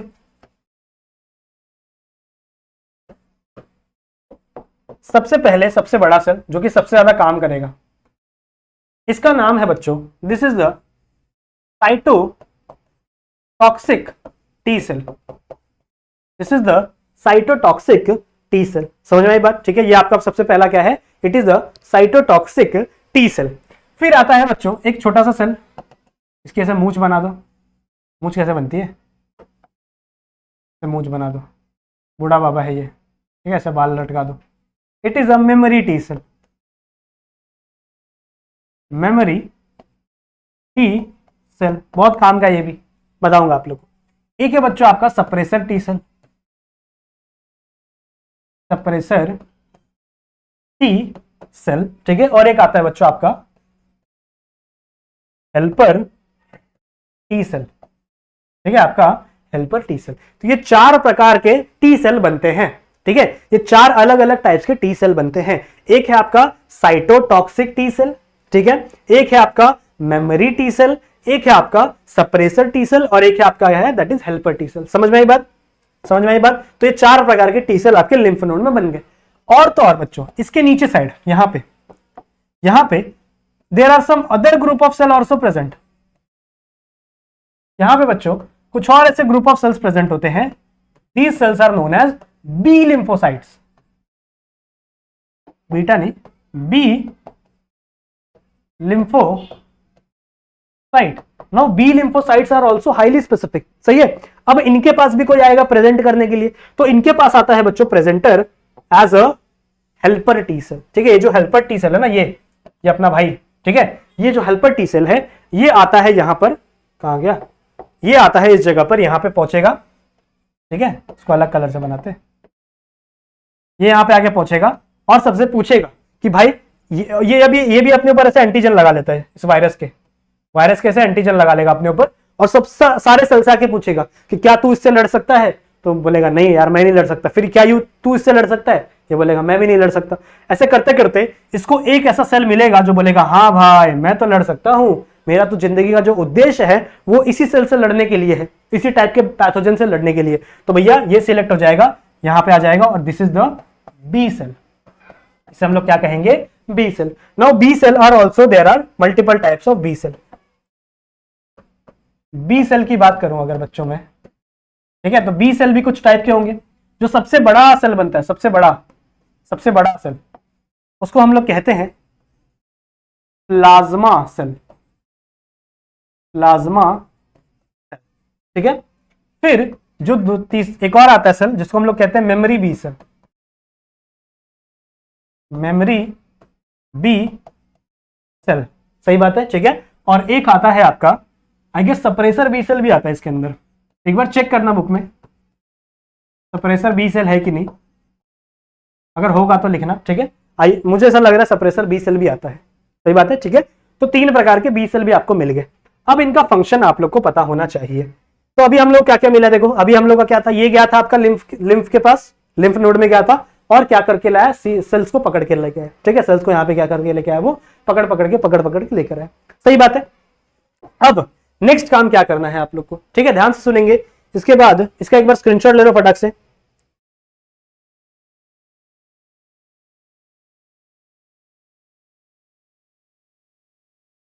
ले लिया, स्क्रीनशॉट ले लिया, ठीक है। चलो अब नेक्स्ट हो बच्चों, नेक्स्ट आया बच्चों आपका, अब ये इनका फंक्शन है। सबसे पहला आपका साइटोटॉक्सिक। ये जो साइटोटॉक्सिक टी सेल है सबसे पहले पहुंचेगा ये आपका इस साइट पर, इन्फेक्शन वाले साइट पे। ये आपका इन्फेक्शन वाला साइट है, सही है। तो इस साइट पे सबसे पहले कौन पहुंचेगा, आपका साइटोटॉक्सिक टी सेल। और ये देखेगा कि भैया क्या चल रहा है यहाँ पे, ठीक है। ये देखेगा यहाँ पे कांड क्या हुआ है, क्या मैटर हुआ है भैया, क्या सीन चल रहा है, सही बात है। और जितने भी बैक्टीरिया दिखेंगे उनको पकड़ना शुरू करेगा ये, सही बात है, ठीक है। उनको पकड़ना क्या करेगा, ये शुरू करेगा। फिर यहां से मेन काम शुरू होता है बच्चों आपके प्लाज्मा सेल का। This is the main, very important, ठीक है। ये जो प्लाज्मा सेल है बच्चों, ये ऐसे कुछ वाई कलर के छोटे छोटे प्रोटीन रिलीज करना शुरू करेगा। क्या करेगा, ये ऐसे वाई कलर के ऐसे छोटे छोटे प्रोटीन्स रिलीज करना शुरू करेगा। ऑल्सो हाँ, एक और चीज भूल गया बताना आप लोगों को, जो साइटोटॉक्सिक टी सेल है इसका फंक्शन क्या है, इसका फंक्शन मैंने नहीं बताना आप लोगों को। जो साइटोटॉक्सिक टी सेल है बच्चों, वो आता है और वो इन इन्फेक्टेड सेल्स को डिस्ट्रॉय कर देता है। जो सेल्स इन्फेक्ट हुए थे ना, जो आपके बैक्टीरिया ने इस सेल्स को इन्फेक्ट कर दिया था ना, इन सेल्स को डिस्ट्रॉय करने के लिए आपका साइटोटॉक्सिक टी सेल आता है। कहां गया ये, तो ये आता है कहां पे, आपके सेल के अंदर जाएगा, सेल के अंदर जाएगा। और ये जो इन्फेक्टेड सेल्स हैं, आपके जो इन्फेक्टेड सेल्स हैं, इनको मारना शुरू करेगा। आप जो क्या कर सकते हैं, अपने सेल हैं पर ये अपने रहे कहां, ये तो इन्फेक्टेड हो चुके हैं ना, तो इनको मारना शुरू करेगा कौन, आपका साइटोटॉक्सिक टी सेल। समझ में आई बात, इसका फंक्शन समझ में आ गया। फिर आपका प्लाज्मा सेल, बहुत इंपॉर्टेंट, ये से वाई शेप के कुछ ऐसे प्रोटीन्स को रिलीज करना शुरू करेगा। These protein are known as antibody. क्या कहते हैं इन्हें हम लोग इन्हें कहते हैं बच्चों, दीज आर एंटीबॉडी, सही है। अब ये एंटीबॉडी पहुंचेंगे आपके इन्फेक्शन साइट पे, यहां पे पहुंच गए आपके एंटीबॉडी, समझ रहे हो। अब इस एंटीबॉडी का काम क्या है, देखो, एक है आपका एंटीजन जो कि इसके ऊपर लगा हुआ है, एक है आपका एंटीबॉडी। तो एंटीजन और एंटीबॉडी दोनों एक दूसरे ऐसे लग जाते हैं, चिपक जाते हैं एक दूसरे से। जहां पे एक कॉम्प्लेक्स बनता है जिसको हम लोग एंटीजन एंटीबॉडी कॉम्प्लेक्स बोलते हैं, समझ रहे हो। तो एक एंटीजन और एक एंटीबॉडी दोनों आके ऐसे लग जाते हैं, जिसकी वजह से आपका जो एंटीबॉडी है वो, जो आपका एंटीजन है वो एक जगह पे लग जाएगा, जिसकी वजह से आपका बैक्टीरिया भाग नहीं पाएगा। देखो पहले यही हो रहा था कि बैक्टीरिया ना भागता रह रहा था। अब ये बैक्टीरिया के पास फ्लैजेला होता है, फ्लैजेला समझ रहे हो ना, ऐसे छोटे छोटे प्रोटीन्स होते हैं जिसकी वजह से बैक्टीरिया कहीं भी यहां वहां भाग पा रहा है। लेकिन आपका जो सेल है, आपके जो न्यूट्रोफिल सेल है, आपका जो मैक्रोफेजेस है, ये नहीं भाग पा रहा क्योंकि इसके पास फ्लैजेला नहीं है। तो इसके पास ना एमीबॉइडल मूवमेंट होती है, जैसे एमीबा नहीं मूव करता है ऐसे करके, ऐसे एमीबॉइडल मूवमेंट होती है। Now amoeboidal movement is very slow, बहुत स्लो मूवमेंट है, सही है। जिसकी वजह से ये इन बैक्टीरिया के पीछे भाग नहीं पाते, इनको पकड़ नहीं पाते। अब इनका काम आसान करने के लिए आया है आपका एंटीबॉडी। एंटीबॉडी आएगा बच्चों, और मान लो यहाँ पे बैक्टीरिया है बहुत सारे, ऐसे बहुत सारे बैक्टीरिया यहाँ पे आ गए, समझ रहे हो। अब ये जो इतना सारा प्रोसेस मैंने आपको समझाया है, ये प्रोसेस होने में कितना टाइम लगता है पता है, 1 वीक। ये सारा का सारा प्रोसेस होने में ऑलमोस्ट 1 वीक लग जाता है आपकी बॉडी को, समझ रहे हो, कोई नया बैक्टीरिया एंटर किया तब ऐसा हो रहा है। सही है, तो यहाँ पे बहुत सारे बैक्टीरिया बढ़ गए हैं, तो बहुत सारे बैक्टीरिया यहाँ पे क्या हो गए हैं, बढ़ गए हैं। अब खेल दिखाएगा आपका एंटीबॉडी, एंटीबॉडी आएगा बच्चों और इनके एंटीजन से खुद को पकड़ लेगा। समझ रहे हो, ऐसा वाई शेप होता है ना, तो इसके वाई का जो ऊपर वाला दो हाथ है ना, इससे दो एंटीजन को दो बैक्टीरिया को ऐसे पकड़ लेगा, उनके एंटीजन को होल्ड करके रखेगा, जिसकी वजह से ये भाग नहीं पाएंगे। समझ रहे हो, एक इसको पकड़ेगा, एक इसको पकड़ेगा, ऐसे दो बैक्टीरिया, एक इसको पकड़ेगा, एक इसको पकड़ेगा, ऐसे। समझ रहे हो, तो ये जो एंटीबॉडीज है ये क्या करेंगे, जितने भी बैक्टीरिया से उनके एंटीजन से होल्ड हो जाएंगे और उनको पकड़ के रखेंगे, उनको भागने नहीं देंगे। तो पहला फंक्शन समझ में आ गया। पहला फंक्शन ये है कि ये क्या करते हैं, उनको पकड़ के रखते हैं, उनको भागने नहीं देते, उनको भागने नहीं देते। समझ रहे हो, ये पहला फंक्शन है। दूसरा फंक्शन क्या है, एंटीबॉडी जैसे इसको पकड़ लेंगी ना, उसी टाइम पे ये मैक्रोफेजेस को बुलाएंगे अपनी तरफ, बोलेंगे आ जाओ, मैंने पकड़ लिया, इसको खाओ आके। ठीक है, समझ रहे, इसको जोर जोर से बुलाएंगे, आ जाओ। सही है, और जैसे ही ये इसको पकड़ेंगी, ये मैक्रोफेजेस जाएंगे इसकी तरफ और इसको पकड़ खा जाएंगे, क्योंकि ये भाग रहे थे ना, अब नहीं भाग पा रहे, क्योंकि अब एंटीबॉडी क्या करें, इनको पकड़ के रखी है। समझ रहे हो, तो अब क्या करेंगे, ये क्या करना शुरू कर देंगे, इनको खाना शुरू कर देंगे, ये फटाफट क्या करेंगे, इनको खाना शुरू कर देंगे। समझ में आई बात, ठीक है। और तीसरा फंक्शन, एक और फंक्शन होता है इनका, थर्ड फंक्शन होता है बच्चों, ये जो बैक्टीरियाज है ये हमारे बॉडी में घुसे थे, ये हमारा खाना चुरा रहे थे। अब देखो बैक्टीरिया है, कितने छोटे से बैक्टीरिया है, खाना थोड़ा सा चुरा लिए तो क्या हो जाएगा यार, कोई दिक्कत है? दिक्कत ये है बच्चों कि ये हमारा खाना तो चुरा रहे हैं, पर हमारे बॉडी में ये टॉक्सिन्स फैला रहे हैं। समझ रहे हो, कुछ ऐसी केमिकल, गंदे केमिकल रिलीज कर रहे हैं हमारे ब्लड में, जिसकी वजह से हमको बीमारी हो रही है, हमको डिजीज देखने के लिए मिल रही है, हमारे बॉडी पे कोई सिम्टम्स आ जा रहे हैं जिसकी वजह से। सही है, सो ये क्या कर रहे हैं, कुछ टॉक्सिन्स को रिलीज कर रहे हैं। इन टॉक्सिन्स को न्यूट्रलाइज करने का काम भी कौन करता है, आपका एंटीबॉडी करती है। तो एंटीबॉडी के 3 काम हो गए, कौन कौन से? सबसे पहला बैक्टीरिया को पकड़ना, दूसरा फंक्शन क्या है, मैक्रोफेजेस को बुलाना, और तीसरा फंक्शन क्या है, आपके ये जो टॉक्सिन्स रिलीज हुए हैं बैक्टीरिया की तरफ से, उन्हें न्यूट्रलाइज करना। सही है, तो 3 फंक्शन हो गए आपके बैक्टीरिया एंटीबॉडीज को, और ऐसे करके आपकी जो बॉडी है वो किसी भी बैक्टीरिया से लड़ पाती है। समझ में आई बात, ठीक है। तो ऐसे करके आपकी बॉडी किसी भी बैक्टीरिया से लड़ पाती है। This is the mechanism. समझ में आ गया? क्लियर है, चलो आगे चलते हैं। ठीक है, समझ में आ गया। अच्छा, इनका फंक्शन नहीं बताया मैंने, मेमोरी सेल बी सेल का क्या फंक्शन है, मेमोरी बी सेल और मेमोरी टी सेल, इनका क्या फंक्शन है। देखो अभी तो पहली बार ये सेल आए थे हमारी बॉडी में, तो हमको ढूंढना पड़ गया, भैया फटाफट ढूंढो इन सेल का एंटीबॉडी कहाँ है, इन सेल का टी सेल कहाँ है, बी सेल कहाँ है, तो भैया बहुत दिक्कत हो गई। लेकिन फ्यूचर में अगर ये सेल वापस हमारे बॉडी में आया तो वापस 1 वीक लगेगा क्या हमको इनके ऊपर हमला करने में? ऐसा नहीं होना चाहिए ना। तो ऐसा ना हो इसके लिए बच्चों यहाँ पे ये बुड्ढे सेल्स हैं, बुड्ढे तो नहीं मतलब मैंने ऐसा बनाया है, जिनके पास ऐसे कॉपी होती है। समझ रहे हो, कहानी सुना रहा हूं मैं। इनके पास कॉपी होती है जो इनको याद रख लेते, भैया इसको याद रख लिया, इस एंटीजन को मैंने याद रख लिया। सही है, कि अब ये जैसे ही आएगा, समझ लो विद इन 1 डे और 2 डे हम क्या करेंगे, इसके ऊपर अटैक कर देंगे, जिसके वजह से हमारा टाइम वेस्ट नहीं होगा और ये हमारे ऊपर कभी वापस अटैक नहीं कर पाएगा, मतलब हमारे बॉडी के ऊपर ग्रो नहीं कर पाएगा। सही है ना, बीमारी ऐसी तो फैलती है। अगर कोई वायरस आपकी बॉडी में घुस रहा है तब आपको बीमारी नहीं होगी, पर जब वो वायरस आपकी बॉडी में ग्रो करना शुरू कर जाएगा बच्चों, तब आपको बीमारी होती है। सही है, तो जैसे ही वो हमारे बॉडी में घुसा, हमको इन्फेक्शन हुआ, हमारे जो बी सेल है इस मेमोरी सेल को याद होगा और ये फटाक से जाके क्या करने लगेगा, उनके ऊपर अटैक कर देगा, बोलेगा हाँ भैया ये ऐसा है, तो फटाक से इन सेल को क्या करो, एक्टिवेट करो, जाके उनको मार दो। तो ये हमेशा मेमोरी में रखता है, दिमाग में रखता है, याद रखता है कि भैया ये सेल कब आया था।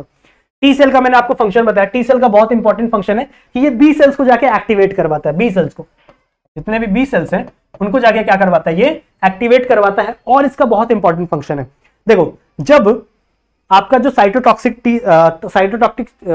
टी सेल है और आपका जो प्लाज्मा सेल है, जब ये काम करते करते थक जाते हैं, ठीक है भैया, ये काम करते करते थक जाता है, इनको इतने एंटीबॉडीज बनाने पड़ते हैं, इतने सेल्स को मारना पड़ता है, जिसके वजह से ये काम करते करते बहुत ज्यादा थक जाते हैं। तो इनको मोटिवेट करने का काम, इनके एक्शन को बढ़ाने का काम कौन करता है, टी सेल करता है। समझ रहे हो, इनके एक्शन को बढ़ाने का काम भी कौन करता है, आपका टी सेल करता है। तो टी सेल बहुत इंपॉर्टेंट है, अगर टी सेल नहीं होगा तो भैया ये काम ही नहीं कर पाएंगे, साइटोटॉक्सिक टी सेल और आपका प्लाज्मा सेल यही नहीं बना पाएंगे, एंटीबॉडी ही नहीं बना पाएंगे, जिसके वजह से आपका जो इन्फेक्शन है वो ज्यादा हो जाएगा।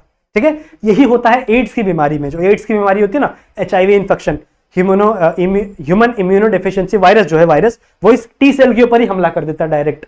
समझ लो, तो वो टी सेल को ही मार देता है। अगर टी सेल ही मर गया तो कितने टाइम तक ये लड़ेंगे, और कितने टाइम तक आपके प्लाज्मा सेल लड़ेंगे, ये भी नहीं लड़ पाते ज्यादा टाइम तक, समझ रहे हो, जिसकी वजह से आपका जो हम लोग कहते हैं एड्स का वायरस है वो ज्यादातर आपके इम्यूनिटी के ऊपर ही अटैक करता है। समझ में आई बात, ठीक है। सो आई होप आप लोगों को इतनी चीजें क्लियर हो गई होंगी। चलेगा, चलो नेक्स्ट पे चलते हैं। ये हो गई बच्चों, आपको ये बातें हो गई हमारी इनेट इम्यूनिटी की, ठीक है। इनेट इम्यूनिटी समझ में आ गया, ठीक है। लास्ट क्या है बच्चों आपका साइटोकाइनिन बैरियर। साइटोकाइनिन बैरियर क्या होता है ये मैं आप लोगों को ना बाद में सिखाऊंगा, इसके लिए मुझे आपको कुछ चीजें और बतानी पड़ेगी, तब आपको समझ में आएगा कि साइटोकाइनिन बैरियर क्या होता है। बताऊंगा मैं आप लोगों को, टेंशन मत लो, ठीक है। नेक्स्ट चलते हैं बच्चों आपके एक्वायर्ड इम्यूनिटी पे, ठीक है। एक्वायर्ड इम्यूनिटी पे चलते हैं। अभी तक हम लोग ने बात की एक्वायर्ड इम्यूनिटी की, जो भी आपके लिम्फोसाइट्स हैं, these are the acquired immunity. So acquired immunity क्या है? These are the very specific immunity,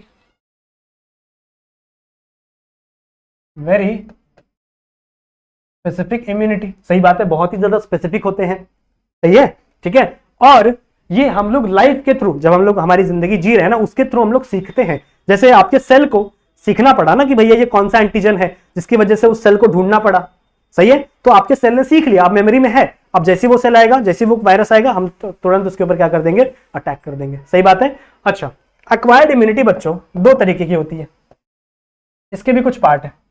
acquired immunity दो तरीके की होती है, एक एक्टिव एक्वायर्ड इम्यूनिटी और एक होती है पैसिव एक्वायर्ड इम्यूनिटी, ठीक है। दो प्रकार की है, एक एक्टिव एक्वायर्ड इम्यूनिटी और एक पैसिव एक्वायर्ड इम्यूनिटी। क्या मतलब है? देखो, एक्टिव का मतलब यह है कि जब आपकी बॉडी खुद मेहनत करे और एक एंटीबॉडी बनाए, समझ लो, खुद मेहनत करके एंटीबॉडी बनाए, उसका एंटीडोट बनाए, उसका वैक्सीन बनाए आपकी बॉडी खुद, तो हम लोग कह सकते हैं ये क्या है? आपका एक्टिव है, सही बात है। और पैसिव मतलब क्या? कि हम बना बनाया हुआ बाहर से मैन मेड वैक्सीन अपने बॉडी के अंदर डाल दे।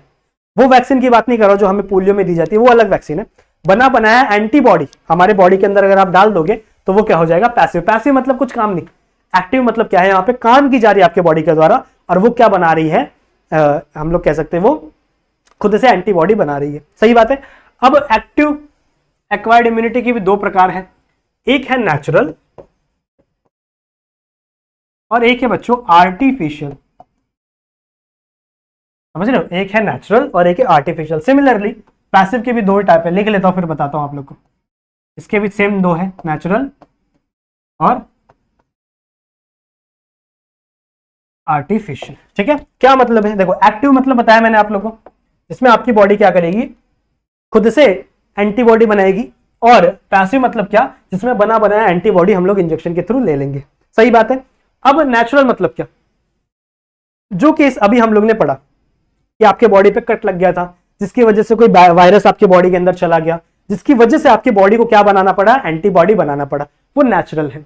उसे हम लोग क्या कहेंगे? It is a natural active acquired immunity, सही है। It is a natural active acquired immunity, सही बात है, natural active acquired immunity.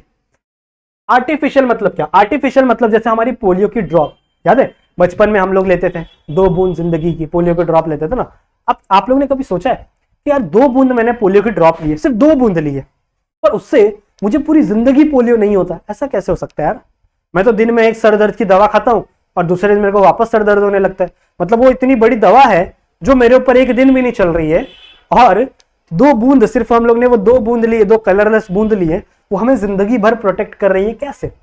Actual में जो होता क्या है बच्चों, कि जो आप पोलियो की ड्रॉप लेते हो उसके अंदर कोई पोलियो का दवा नहीं होता, उसके अंदर पोलियो के ही वायरस होते हैं। ये आप लोगों ने सुना होगा कहीं से कि जो भी पोलियो का जो वायरस है, जो भी आप पोलियो की वैक्सीन ले रहे हो, उसके अंदर पोलियो का ही वायरस आपको दिया जा रहा है, पर या तो वो मरे हुए कंडीशन में है, मतलब ऐसे कंडीशन में है आपकी बॉडी के अंदर कि वो अब रिप्रोडक्शन नहीं कर सकते, आपकी बॉडी के अंदर एक्ट नहीं कर सकते, डेवलप नहीं हो सकते, या फिर वो एकदम सुस्त कंडीशन में, समझ रहे हो, कि वो आपकी बॉडी के ऊपर हम लोग बोल सकते हैं इन्फेक्शन कॉज नहीं कर सकते। ऐसे कंडीशन में आपकी बॉडी को वो ड्रॉप दिया जाता है, सही है। अब आपकी बॉडी क्या करेगी? अब आपके बॉडी के अंदर तो वायरस आ गया ना, तो उसके इन्फ्लुएंस में वो फटाफट जाएगी लिम्फ नोड में और वहां से क्या बनेगी? वैक्सीन बना के रख लेगी, सही बात है। अब जब कभी दूसरे टाइम पे ताजा पोलियो का वायरस आपके बॉडी से घुसेगा, मान लो आप पानी पूरी खाने चले गए और पानी पूरी वाले के जो पानी है उसके अंदर पोलियो का वायरस था, आपने वो पानी पूरी खा ली, अब आपके अंदर पोलियो का वायरस घुस गया अंदर, सही बात है। अब वो आपकी बॉडी को याद है कि यार इसको तो कहीं देखेला लगता है, ये मेरे बॉडी में पहले से आया हुआ है, सही है। तो क्या करेगी आपकी बॉडी फटाक से क्या करेगी, उसके ऊपर एक्ट करना शुरू कर देगी, जिसकी वजह से आपकी जो पोलियो है वो आपकी बॉडी के ऊपर बढ़ नहीं पाएगा, ग्रो नहीं कर पाएगा। समझ में आई बात? ठीक है, समझ में आई बात? ठीक है, तो हम लोग क्या कर रहे हैं, आर्टिफिशियली आपको कुछ दे रहे हैं, सो it is a artificial method of active. Active मैंने क्यों बोला, क्योंकि ये खुद से बना रही है आपकी बॉडी। भले हम लोग आपकी बॉडी को आर्टिफिशियली पोलियो का ड्रॉप दे रहे हैं, पर आपकी बॉडी खुद से ही बना रही है ना virus, so it is active artificial active acquired immunity. सही है, it is artificial active acquired immunity. बात समझ में आई? ये बात क्लियर है? ठीक है, आप लोगों को पता है 2013 से लेके अब तक हमारे देश में कोई भी नया पोलियो का केस देखने के लिए नहीं मिला है, जिसकी वजह से इंडिया को पोलियो फ्री कंट्री कहा गया है, कह दिया गया है। सही बात है? ठीक है, इसके पीछे काफी लोगों का हाथ है, काफी बड़े बड़े लोग ने हेल्प की थी, काफी सारे कैंपेन चलाए थे कि भैया पोलियो वैक्सीन लो, पोलियो वैक्सीन लो, जिसकी वजह से 2013 से लेके अभी तक में कोई भी नया केस नहीं देखने के लिए मिला है पोलियो का। सही है, ये बहुत ही गर्व की बात है हमारे लिए। सही बात है? ठीक है, ओके, चलो नेक्स्ट हम लोग बात करते हैं बच्चों पैसिव की। पैसिव मतलब क्या? पैसिव मतलब क्या, जहां पर आपकी बॉडी को बना बनाया हुआ एंटीजन या फिर हम लोग कह सकते हैं बना बनाया हुआ एंटीबॉडी आपको बॉडी को मिल रहा है। ठीक है, अब ये नेचुरल मतलब क्या? नेचुरल मतलब मान लो एक बेबी है जो अपनी मम्मी के वूम्ब में है। ठीक है, अपनी मम्मी के वूम्ब में। अब मान लो उसकी मम्मी को कोई चीज का इन्फेक्शन हो गया। सही बात है, उसकी मम्मी को मान लो पोलियो का इन्फेक्शन हो गया, कुछ ऐसे चीजें खा लिया, फिर कोई दूसरा वायरस घुस गया, कोरोना वायरस घुस गया। अब वो वायरस उसके बच्चे तक भी जा सकता है। सही बात है, जो वूम्ब में उसका बच्चा है उसके ऊपर भी जा सकता है ना वो वायरस। पर क्या वो बच्चा खुद से एंटीबॉडी बना सकता है? नहीं, क्योंकि अभी तक उसके जो ऑर्गन है वो इतने ज्यादा डेवलप नहीं है। तो उसके लिए एंटीबॉडी कौन बनाएगा? उसके लिए उसकी मम्मी बनाएगी ना। उसकी मम्मी के बॉडी में जो भी एंटीबॉडी बन रहे हैं वही एंटीबॉडी उसके बच्चे के अंदर भी जाएंगे, और वो उस एंटीबॉडी से क्या होगा, उसका बच्चा भी क्या कर सकता है, लड़ सकता है। सही है, तो जो बच्चा है, जो छोटा सा बेबी है उसके मम्मी के वूम्ब के अंदर, उसने क्या खुद से कोई अपना एंटीबॉडी बनाया? क्या नहीं, उसने बाहर से लिया, बना बनाया हुआ एंटीबॉडी लिया, पर वह एंटीबॉडी नेचुरल तरीके से आया हुआ है। समझ लो, नेचुरल तरीके से आया हुआ, कोई इंजेक्शन नहीं ली ना। उसकी मम्मी के बॉडी में जो बना वही उसके बेटे में गया। सो ये क्या कह सकते हैं हम लोग, it is a natural passive acquired immunity. सही है, it is a natural passive acquired immunity. सही है। आर्टिफिशियल मतलब क्या भैया, कोई आप इंसुलिन कोई भी आप कह सकते हैं, कोई भी आप एंटीबॉडी ले लो ना, जैसे बहुत सारे होता है ना कि जो घोड़ा होता है, घोड़ा उसके एंटीबॉडीज निकाल के इंसानों के अंदर डाला जाता है। सही है, तो जो भी आप इंजेक्शन के थ्रू डायरेक्टली एंटीबॉडी अपने बॉडी में ले रहे हो वो क्या हो जाएगा आपका artificial way of passive acquired immunity. समझ में आई बात? ठीक है, आई होप आप लोगों को इतनी चीजें समझ में आ गई होंगी। बढ़े आगे, चलो अब बात करते हैं बच्चों हम एंटीबॉडीज की। ठीक है, आखिरकार एंटीबॉडीज होता कैसे? एंटीबॉडी समझ में आ गया आप लोगों को? एंटीबॉडी का स्ट्रक्चर बनाने के लिए आता है एग्जाम में, तो ध्यान से सुनो, क्या क्या मैं बता रहा हूं वो सुनो। ठीक है, एंटीबॉडीज के स्ट्रक्चर की बात करें बच्चों, so it is a Y shape structure. Antibody का जो स्ट्रक्चर होता है ना, वो कुछ देख रहे हो, इसमें दिख रहा होगा आप लोग को, वाई शेप का स्ट्रक्चर होता है। सही बात है, मैं बना के दिखाता हूं। दो स्टैंड होती है अलग अलग, एक स्टैंड यहां पे और एक स्टैंड यहां पे, ऐसे दो बड़ी बड़ी स्टैंड होती है। अच्छे से बनाते हैं, एक स्टैंड यहां पे और एक स्टैंड यहां पे, ऐसे दो बड़ी बड़ी स्टैंड आपको देखने के लिए मिलती है। ये जो बड़ी वाली स्टैंड है बच्चों, इन बड़ी वाली स्टैंड को हम लोग कहते हैं these are the heavy chain. क्या है ये? हैवी चेन है। सही बात है। और यहां पर ऐसे दो छोटी चेन देखने के लिए मिलती है, दो छोटी स्टैंड देखने को मिलती है, यहां पे और यहां पर। समझ में आई बात? वो चेन यहां पे नीचे कंटिन्यू नहीं हुई है, वो सिर्फ यहीं पे कंटिन्यू हुई है। इस चेन को हम लोग कहते हैं it is a light chain. क्या कहते हैं? It is a light chain. सही बात है। तो आप लोग को देखने के लिए मिला, एक हैवी चेन है ये बड़ी वाली हैवी चेन है, दो हैवी चेन है और दो लाइट चेन है। सही बात है। अब मैंने आपको बताया था कि एंटीबॉडीज आर वेरी स्पेसिफिक, बहुत ज्यादा स्पेसिफिक है, अलग अलग के लिए अलग अलग होते हैं। तो इस हैवी चेन और लाइट चेन का जो इतना सा हिस्सा होता है ना, इतना हिस्सा, ये वाला जो हिस्सा होता है ना, यही चेंज होता है बार बार, ये पूरा बॉडी सेम रहता है। तो मान लो इसको मैं कलर कर रहा हूं ग्रीन कलर से। ठीक है, तो ये जो ग्रीन कलर वाला हिस्सा मैं बना रहा हूं, यही क्या है बच्चों? चेंज वाला एरिया, जो हर एंटीबॉडी में अलग अलग होता है। इसमें भी अलग होगा और अलग अलग एंटीबॉडीज में अलग अलग देखने के लिए मिलेगा। जो ग्रीन कलर का मैंने इतना सा हिस्सा बनाया है, this is the variable region. ठीक है, ये हिस्सा क्या है? ये हिस्सा क्या है बच्चों? It is a variable region. अब आपको दो वेरिएबल रीजन देख रहे मिल रहे हैं। एक वेरिएबल रीजन आपके लाइट चेन में है और एक वेरिएबल रीजन आपके हेवी चेन में। तो इसको मैं क्या कहूंगा, इसे मैं क्या कहूंगा, it is a variable region of heavy chain. ये हैवी चेन का है, सही है। सिमिलरली अगर मैं इसकी बात करूं, ये वाला, सो it is a variable region of light chain. समझ रहे हो, दो चेन है, दोनों में अलग अलग वेरिएबल रीजन है, दोनों में अलग अलग वेरिएबल रीजन है। तो एक हैवी चेन का वेरिएबल रीजन है और एक लाइट चेन का वेरिएबल रीजन है। क्लियर है, क्लियर है, समझ में आ गया। सिमिलरली यहां पे भी हैवी चेन का वेरिएबल रीजन और लाइट चेन का वेरिएबल रीजन। और देखो ये वाला जो रीजन है जो अलग नहीं होता, जो सेम टू सेम रहता है, इसे हम लोग क्या कहेंगे, it is a constant region. समझ रहे हो, इसे हम लोग क्या कहेंगे, this is the constant region of light chain. ये लाइट चेन का बना रहा हूं ना मैं। अच्छा, लाइट चेन में ही आपका कांस्टेंट रीजन होता है, इसके अंदर कोई कांस्टेंट रीजन नहीं है। देखो ये पूरा हैवी चेन है, ये पूरा क्या है बच्चों, हैवी चेन है। या फिर आप कह भी सकते हो कि ये पूरा क्या है, ये आपका क्या है, कांस्टेंट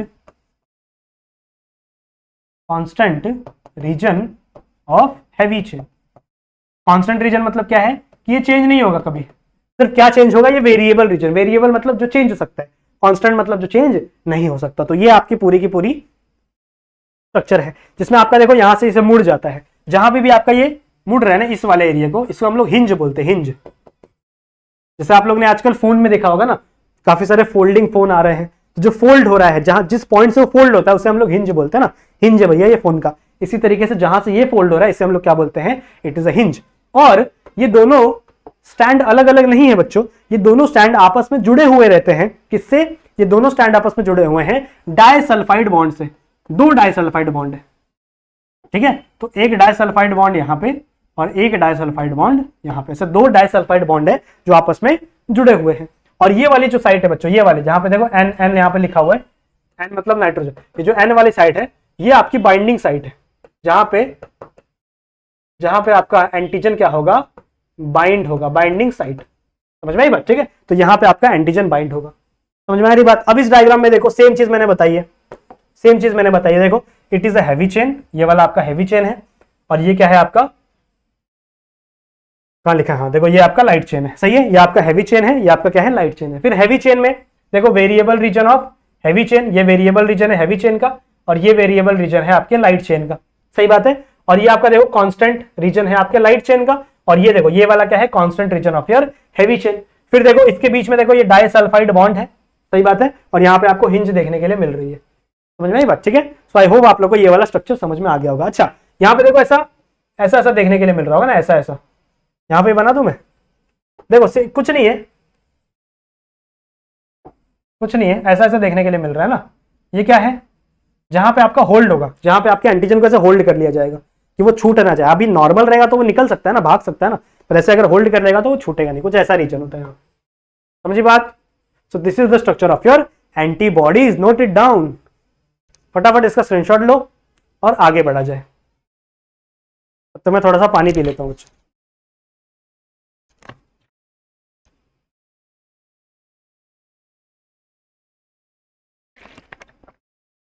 क्लियर कर लिया, स्क्रीनशॉट ले लिया, चलो आगे बढ़ते हैं। सही है, समझ में आ गया एंटीबॉडीज क्या होते हैं। चलो आगे बढ़ा जाए। Now what is the function of antibodies, जो मैंने आपको सिखाया था वही। सबसे पहला फंक्शन क्या था कि जितने भी एंटीजन उससे बाइंड करने का, इस चीज को हम लोग कहते हैं बच्चों एग्यूलिटेशन। एग्यूलिटेशन मतलब क्या, to bind the antigen. Antigen से क्या हो रहा है, ये बाइंड हो रहा है। To bind the antigen of pathogens, जितने भी पैथोजन थे उनके एंटीजन से बाइंड होने को ही हम लोग क्या बोलते हैं, फर्स्ट चीज दैट इज एग्यूलिटिनेशन। समझ में आई बात, it is a agglutination. Now what is next, next is the बच्चों दूसरा फंक्शन क्या था, ये मैक्रोफेजेस को बुलाता था अपनी तरफ। सही बात है, बोलता था मैक्रोफेज को आजा, समझ रहे, मैक्रोफेज को अपनी तरफ बुलाता था कि भैया आ जाओ, मैंने पकड़ के रखा है इसको खा लो। तो इस चीज को हम लोग क्या बोलते हैं, इट इज अ ऑप्सोनिसाइजेशन। ठीक है, ऑप्सोनिजेशन, सॉरी ऑप्सोनिजेशन। समझ रहे हो इसका मतलब क्या है, कैसे लिख सकते हैं, लिख लो यार इसको अपने लैंग्वेज में, टेक्स्ट बुक में दिखा होगा, इसको अपने लैंग्वेज में लिख लो। एंड नेक्स्ट क्या था, जितने भी टॉक्सिन्स फैलाया जा रहा है आपके पैथोजन द्वारा उसको न्यूट्रलाइज करना, इस चीज को हम लोग क्या बोलते थे, न्यूट्रलाइजेशन। इसको भी लिख लो, to neutralize the toxin secreted by pathogen. सही बात है, जो भी आपका पैथोजन जो भी टॉक्सिन सिक्रेट कर रहा है उसको न्यूट्रलाइज करने का काम किसका, आपके एंटीबॉडीज का। जो तीन फंक्शन आपको पता होने चाहिए आपके एंटीबॉडीज के। क्लियर है, हो जाएगा ये याद। चलो वेरी गुड, नेक्स्ट चलते हैं बच्चों। अब एक लास्ट टॉपिक है आपका, ब्लड ग्रुप समझते हैं और RH फैक्टर समझते हैं। ठीक है, ब्लड ग्रुप क्या होता है, कैसे हम लोग को पता चलता है कि भैया किसी का ब्लड ग्रुप ए है, किसी का ब्लड ग्रुप बी है, ये कैसे पता चलता है यार। और RH फैक्टर क्या होता है, RH फैक्टर भी हम लोग समझेंगे। ठीक है, तो सबसे पहले हम लोग बात करते हैं बच्चों ब्लड ग्रुप की। मान लो ये है आपका ब्लड, यहां आपकी वेसल है। ठीक है, अब आपके वेसल के अंदर एक सेल प्रेजेंट होता है बच्चों, जिसे हम लोग कहते हैं RBC। मान लो ये सेल है जिसे हम लोग क्या कहते हैं, it is a RBC, red blood cell. ठीक है, पहले मैं RBC को RCB बोल देता था, समझ रहे। ठीक है, कोई बात नहीं, तो मैं RBC बोल रहा हूं। अब RBC के ऊपर भी बच्चों कुछ एंटीजन लगे हुए होते हैं, पर ये हमारे नॉर्मल एंटीजन से अलग होते हैं। समझ रहे हो, हमारे नॉर्मल बॉडी में कौन सा एंटीजन लगा होता है, MH1। सही है, हमारे नॉर्मल बॉडी में कौन सा एंटीजन है, MH1, पर इसके ऊपर कुछ अलग एंटीजन लगे हुए रहते हैं। दो प्रकार के एंटीजन हमारे RBC में प्रेजेंट होते हैं, एक है एंटीजन A और एक है एंटीजन B। दो प्रकार के एंटीजन है। ठीक है, एक है एंटीजन A और एक है एंटीजन B। तो मान लो ये किसी पर्सन का सेल है, किसी पर्सन का RBC है। मान लो किसी का है चिंटू, मान लो चिंटू नाम का लड़का है, बहुत ही मस्तीखोर लड़का है, नाम से ही लग रहा है। सही है, और उसके RBC पे A एंटीजन बहुत ज्यादा प्रेजेंट है। मान लो यहाँ पे बहुत सारे यहाँ पे कौन सा एंटीजन है, ये सारे के सारे बच्चों ये A एंटीजन है। ठीक है, ये सारे के सारे क्या है, A एंटीजन है। सही है, तो अगर आपके RBC पे, अगर इस चिंटू के RBC पे A एंटीजन प्रेजेंट है, तो इस चिंटू का ब्लड ग्रुप क्या होगा, इस चिंटू का ब्लड ग्रुप क्या होगा बच्चों, A। समझ लो, चिंटू का ब्लड ग्रुप क्या होगा, A। सही है, अभी हम लोग पॉजिटिव नेगेटिव रहने दो, पॉजिटिव नेगेटिव बताऊंगा मैं आप लोग को, बट अभी उसको साइड में रखो। अभी हम लोग बात करें सिर्फ A और B की। सही है, तो अगर इस चिंटू के ब्लड ग्रुप पे क्या प्रेजेंट है, A एंटीजन प्रेजेंट है, तो इसका ब्लड ग्रुप क्या हो जाएगा, A। सही बात है, इसका ब्लड ग्रुप क्या हो जाएगा, A। ठीक है, नेक्स्ट मान लो कोई पर्सन है, इसका ये ब्लड है, सही है, और ये एंटीजन है,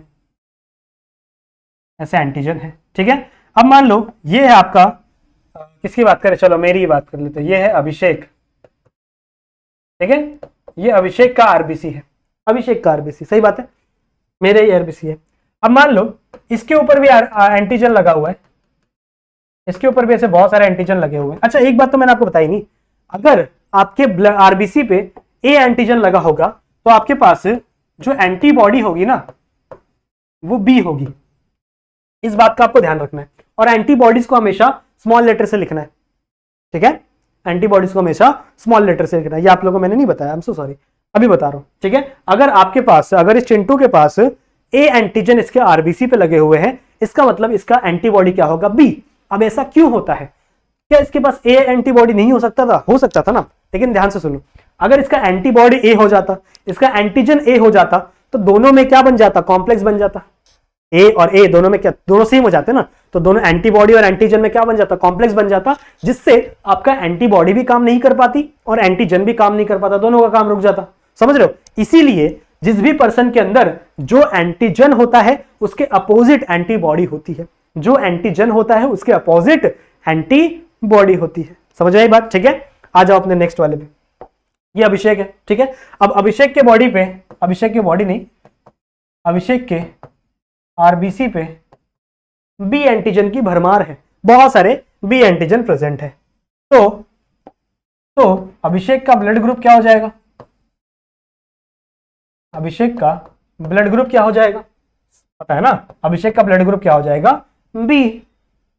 सिंपल है, अभिषेक का ब्लड ग्रुप क्या हो जाएगा, B। और इसके पास कौन से एंटीजन प्रेजेंट होंगे, इसके पास कौन से एंटीजन प्रेजेंट होंगे बच्चों, इसके पास प्रेजेंट होगा ए एंटीजन। ठीक है, अभिषेक के पास कौन सा एंटीजन प्रेजेंट होगा? A antigen. तो एंटीजन हमेशा क्या स्मॉल लेटर में लिखना है, ए एंटीजन है तो अगर सॉरी ए एंटीजन नहीं, ए एंटीबॉडी है यार, गलत लिख दिया, गलत लिख दिया, एंटीबॉडी गलत लिख दिया बच्चों, बताते भी नहीं हो तुम लोग यार, एंटीबॉडी सही बात है। तो अगर अभिषेक के पास बी एंटीजन है तो उसका एंटीबॉडी क्या होगा? ए, सही बात है। अब ये दो तो बड़ा नॉर्मल कंडीशन है। अब मान लो एक और कंडीशन है, बहुत सारे कंडीशन सीखेंगे हम लोग। ये एक और ब्लड वेसल है और इस ब्लड वेसल में एक और आरबीसी है। ठीक है, दिस इज अनदर आरबीसी, रहने दो नहीं लिख रहे। अब मान लो ये किसका नाम दे? चलो राहुल सर का नाम दे देते हैं, बताना मत राहुल सर को कि हम लोग ने उनका नाम ले लिया। ठीक है, बताना मत, चलेगा। अब देखो मान लो ये राहुल सर का आरबीसी है। ठीक है, समझ में आई बात? ठीक है, अब इसके ऊपर ए एंटीजन भी प्रेजेंट है और बी एंटीजन भी प्रेजेंट है। मान लो मैंने ब्लू कलर से ए एंटीजन दिखा दिया, these are the A antigen. इसके आरबीसी पे ए एंटीजन भी प्रेजेंट है और इनके आरबीसी पे यहाँ पे छोटे छोटे बी एंटीजन भी क्या प्रेजेंट है? दोनों प्रेजेंट है। सही बात है। तो राहुल सर का ब्लड ग्रुप क्या हो जाएगा? राहुल सर का जो ब्लड ग्रुप है वो क्या हो जाएगा? देखो ए एंटीजन भी है और बी एंटीजन भी है। ठीक है, ए एंटीजन भी है और बी एंटीजन भी है, तो यहां पे ब्लड ग्रुप क्या हो जाएगा बच्चों? A B. यहां पे ब्लड ग्रुप क्या हो जाएगा? A B. समझ में आई बात? ठीक है, दोनों ब्लड ग्रुप है, ए बी बोलते हैं ना हम लोग, ए बी। इसका ब्लड ग्रुप क्या है? A B positive, A B negative. Positive negative क्या होता है वो अभी हम लोग देखेंगे। ठीक है, तो इसका ब्लड ग्रुप क्या हो गया? ए बी हो गया। सही है। अब राहुल सर के पास कौन सा एंटीबॉडी होगा? फिर बात करो एंटीबॉडी। अब देखो दो ही एंटीबॉडी हो सकते हैं, या तो ए या तो बी। अब यहाँ पे ए भी है और बी भी है। अगर ए एंटीबॉडी डालोगे तो वो ए के साथ चिपक जाएगा, अगर बी एंटीबॉडी डालोगे तो वो बी के साथ चिपक जाएगा। तो जिस भी पर्सन का ब्लड ग्रुप ए बी होता है उसके पास कोई भी एंटीबॉडी नहीं होती, उसके पास कोई भी एंटीबॉडी नहीं होती। इसीलिए ऐसा माना जाता है कि जिसका ब्लड ग्रुप ए बी होता है उसको बीमार होने का खतरा ज्यादा होता है, क्योंकि इसके पास कोई भी एंटीबॉडी नहीं होती। समझ रहे हो? इसको खतरा बीमार होने का थोड़ा ज्यादा होता है। ठीक है, समझ में आई बात? तो अगर आपका एंटीबॉडी ए बी है तो थोड़ी अपनी ध्यान ज्यादा रखा करो। समझ में आई बात? ठीक है, जिसका भी ब्लड ग्रुप ए बी होता है उसके पास एंटीबॉडी नहीं होती, तो राहुल सर के पास एंटीबॉडी नहीं है। सही है? ठीक है, ये सिर्फ एग्जाम्पल है। हाँ, राहुल सर का ब्लड ग्रुप अलग है। नेक्स्ट आ जाओ, एक और एग्जाम्पल लें। एग्जाम्पल नहीं खत्म होगा आपने। मान लो एक और ब्लड वेसल है और यहाँ पे एक और आरबीसी है। नाउ इमेजिन यहाँ पे एक और आरबीसी है। ये किसकी आरबीसी बना है भैया? ये आरबीसी हम लोग बना देते हैं। नाम कोई सजेस्ट करो यार, सारे लड़कों के नाम ले लिए। मान लो ये आरबीसी है गीता की, कोई गीता नाम की लड़की है, मुझे नहीं पता गीता नाम की कौन सी लड़की है, पर मान लो कोई गीता नाम की लड़की है, उसका ये आरबीसी है। अब दो ही आरबीसी हो, दो ही एंटीजन हो सकते हैं, ए या बी। मान लो गीता के ऊपर कोई एंटीजन ही नहीं है, इसके ऊपर कोई एंटीजन ही नहीं लगे, तो बिना एंटीजन वाला इसका आरबीसी है, तो इसका ब्लड ग्रुप क्या हो जाएगा? ना इसके पास ए है ना इसके पास बी है, तो गीता का ब्लड ग्रुप क्या हो जाएगा? उसका हो जाएगा ब्लड ग्रुप बच्चों ओ। ठीक है, उसका ब्लड ग्रुप क्या हो जाएगा? ओ। तो जिसका भी ब्लड ग्रुप ओ होता है बच्चों, जिसका भी ब्लड ग्रुप ओ होता है बच्चों, इसका मतलब क्या है कि उसके आरबीसी पे कोई भी एंटीजन प्रेजेंट नहीं होता। और अगर एंटीबॉडी की बात करें तो बच्चों इसके पास दोनों एंटीबॉडी होगी, इसके पास ए एंटीबॉडी भी होगी और बी एंटीबॉडी भी होगी। समझ में आई बात? ठीक है, तो इसके पास ए एंटीबॉडी और बी एंटीबॉडी दोनों प्रेजेंट होंगी अगर इसका ब्लड ग्रुप ओ है, किसका? गीता का। समझ में आई बात? ठीक है, तो यहां से हमको क्या क्या समझ में आ गया? अगर चिंटू की बात करें तो चिंटू का ब्लड ग्रुप क्या है? ए, और चिंटू का एंटीबॉडी क्या है? बी। सही है। अगर अभिषेक की बात करें तो अभिषेक का ब्लड ग्रुप क्या है? बी, तो उसके बॉडी में एंटीबॉडी कौन सा है? ए। अगर राहुल सर की बात करें तो राहुल सर का ब्लड ग्रुप क्या है? ए बी, और इनके पास कौन सा एंटीजन है? नल, कोई भी एंटीजन नहीं है, एक्स नहीं है। ऐसा मत लिख देना कि एक्स एंटीबॉडी, ऐसा कुछ नहीं होता। नो एंटीबॉडी यहां लिख देता हूं ना, तुम लोग ना यार कुछ भी लिख दोगे, यहां लिख दो नो एंटीबॉडी, कोई एंटीबॉडी नहीं है राहुल सर के पास। ठीक है, और गीता का ब्लड ग्रुप ओ है, तो इसके पास क्या हो जाएंगी? दोनों एंटीबॉडीज होंगी। समझ में आई बात? ठीक है, अब हम लोग को पढ़ना है बच्चों RH factor. What is mean by RH factor? RH factor क्या होता है, दो साइंटिस्टों ने बताया था, लैंडस्टेनर और वीरनीर ने, ठीक है। कब बताया था? 1940 में, 1940 में। 1940 में दो साइंटिस्ट थे, लैंडस्टेनर और वीरनीर। ये एक मंकी के ऊपर बच्चों रिसर्च कर रहे थे जिसका नाम था रीसस मंकी। रीसस मंकी, सही है। इस मंकी के ऊपर ये क्या कर रहे थे बच्चों? रिसर्च कर रहे थे। और इनको देखने के लिए मिला कि यार कुछ कुछ मंकीज में, ऐसा इनको देखने के लिए मिला कि कुछ कुछ मंकीज में एक एक्स्ट्रा एंटीजन लगा हुआ है और कुछ कुछ मंकीज में वो एंटीजन नहीं लगा हुआ। देखो RH मतलब, देखो ये नाम भी RH इधर ही से है, रीसस से ये नाम RH आया है। जो RH फैक्टर है ना, RH फैक्टर मतलब क्या, ये रीसस से ही नाम आया हुआ है। तो इन्होंने देखा कि यार कुछ कुछ मंकीज के RBC पर एक एक्स्ट्रा एंटीजन लगा हुआ है, सही है, और कुछ कुछ के पास एक एक्स्ट्रा एंटीजन नहीं लगा हुआ है, सही है, वो एंटीजन नहीं प्रेजेंट उनके पास। और उन्होंने ये भी देखा कि जिसके पास वो एंटीजन है, जिसके पास वो एक्स्ट्रा एंटीजन है present, that is RH factor, जिसके पास भी प्रेजेंट है, उसको ना किसी भी बीमारी से थोड़ा ज्यादा प्रोटेक्शन मिल रहा है, समझ रहे हो, वो अपने आप को थोड़ा ज्यादा प्रोटेक्ट कर पा रहा है जिसके पास है, जिसके पास नहीं है वो अपने आप को ज्यादा प्रोटेक्ट नहीं कर पा रहा। ऐसा उनको देखने के लिए मिला, सही है। तो इन्होंने क्या बोला, RH फैक्टर, उन्होंने उसका नाम RH फैक्टर दे दिया और उन्होंने बोला जिसके पास भी RH फैक्टर प्रेजेंट होगा उसे हम लोग पॉजिटिव साइन से इंडिकेट करेंगे, और जिसके पास भी RH फैक्टर प्रेजेंट नहीं होगा उसे हम लोग नेगेटिव साइन से इंडिकेट करेंगे। बात समझ में आई? बात समझ में आई? तो मान लो ये आपका RBC है, ये आपका RBC है और इसके ऊपर मान लो A एंटीजन है, A एंटीजन की भरमार है, बहुत सारे A एंटीजन है, पर साथ साथ में RH फैक्टर भी प्रेजेंट है। ऐसे छोटे छोटे RBC प्रेजेंट है, RBC नहीं, छोटे छोटे एंटीजन प्रेजेंट है, these are the RH factor. अगर इसके पास RH फैक्टर भी प्रेजेंट है तो इसका ब्लड ग्रुप क्या हो जाएगा बच्चों? A पॉजिटिव, समझा? A positive. अगर ये RH फैक्टर नहीं होंगे तो क्या हो जाएगा? A नेगेटिव, सही बात है। सिमिलरली यहां पे भी देख लो, अगर इसके पास प्रेजेंट होगा तो A पॉजिटिव वरना नेगेटिव। सिमिलरली अगर मान लो मेरे पास, अभिषेक के पास अगर B यहां पे कुछ प्रेजेंट होगा, यहां पे मान लो एंटीजन प्रेजेंट होगा तो ब्लड ग्रुप क्या हो जाएगा? B पॉजिटिव, सही है। फिर नेक्स्ट हम लोग ने किसका एग्जांपल लिया था? राहुल सर का। अगर राहुल सर के पास एंटीजन नहीं प्रेजेंट है, कौन से? RH फैक्टर वाले, तो उनका क्या हो जाएगा? AB negative. अगर प्रेजेंट है तो AB पॉजिटिव। समझ में आ गया ना तुम लोग को? सिमिलरली O के साथ भी, अगर O में कोई भी एंटीजन नहीं प्रेजेंट है, सिर्फ RH फैक्टर प्रेजेंट है तो O पॉजिटिव हो जाएगा, और RH फैक्टर भी नहीं प्रेजेंट है तो O नेगेटिव हो जाएगा। समझ लो, O नेगेटिव बहुत ही रेयर ब्लड है, बहुत रेयर ब्लड है, जल्दी नहीं मिलता। मेरे एक फ्रेंड का था, जब मैं स्कूल में था ना 10th स्टैंडर्ड में, तो मेरे एक फ्रेंड था, उसके पास RH, उसका ब्लड ग्रुप O नेगेटिव था, बहुत रेयर ब्लड ग्रुप है, सही है। तो आई होप आप लोग को समझ में आ गया होगा RH फैक्टर के बारे में भी, सही है। तो यहां से हमारा एक बहुत इंपॉर्टेंट पार्ट खत्म हो गया है। अब नेक्स्ट लेक्चर से हम लोग बीमारियों के बारे में समझेंगे, ठीक है। बहुत सारी बीमारियां हैं, उनके बारे में हम लोग डिटेल में जानेंगे, ये कैसे होती हैं, कैसे फैलती हैं, अगर ये बीमारी हो जाए तो आपको क्या करना चाहिए, सही है, इनके सिम्टम्स क्या होते हैं, पूरी कहानी हम लोग अगले लेक्चर शुरू करेंगे। आई नो ये लेक्चर थोड़ा सा बड़ा हो गया, पर कोई बात नहीं, आप लोग संभाल लोगे, आप लोग पढ़ाकू बच्चे, ठीक है।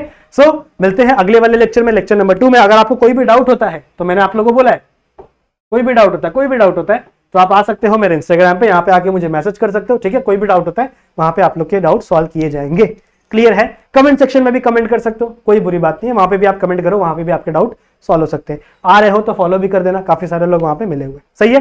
तो मिलते हैं नेक्स्ट वाले वीडियो में। इस वीडियो को लाइक जरूर से कर देना, ठीक है।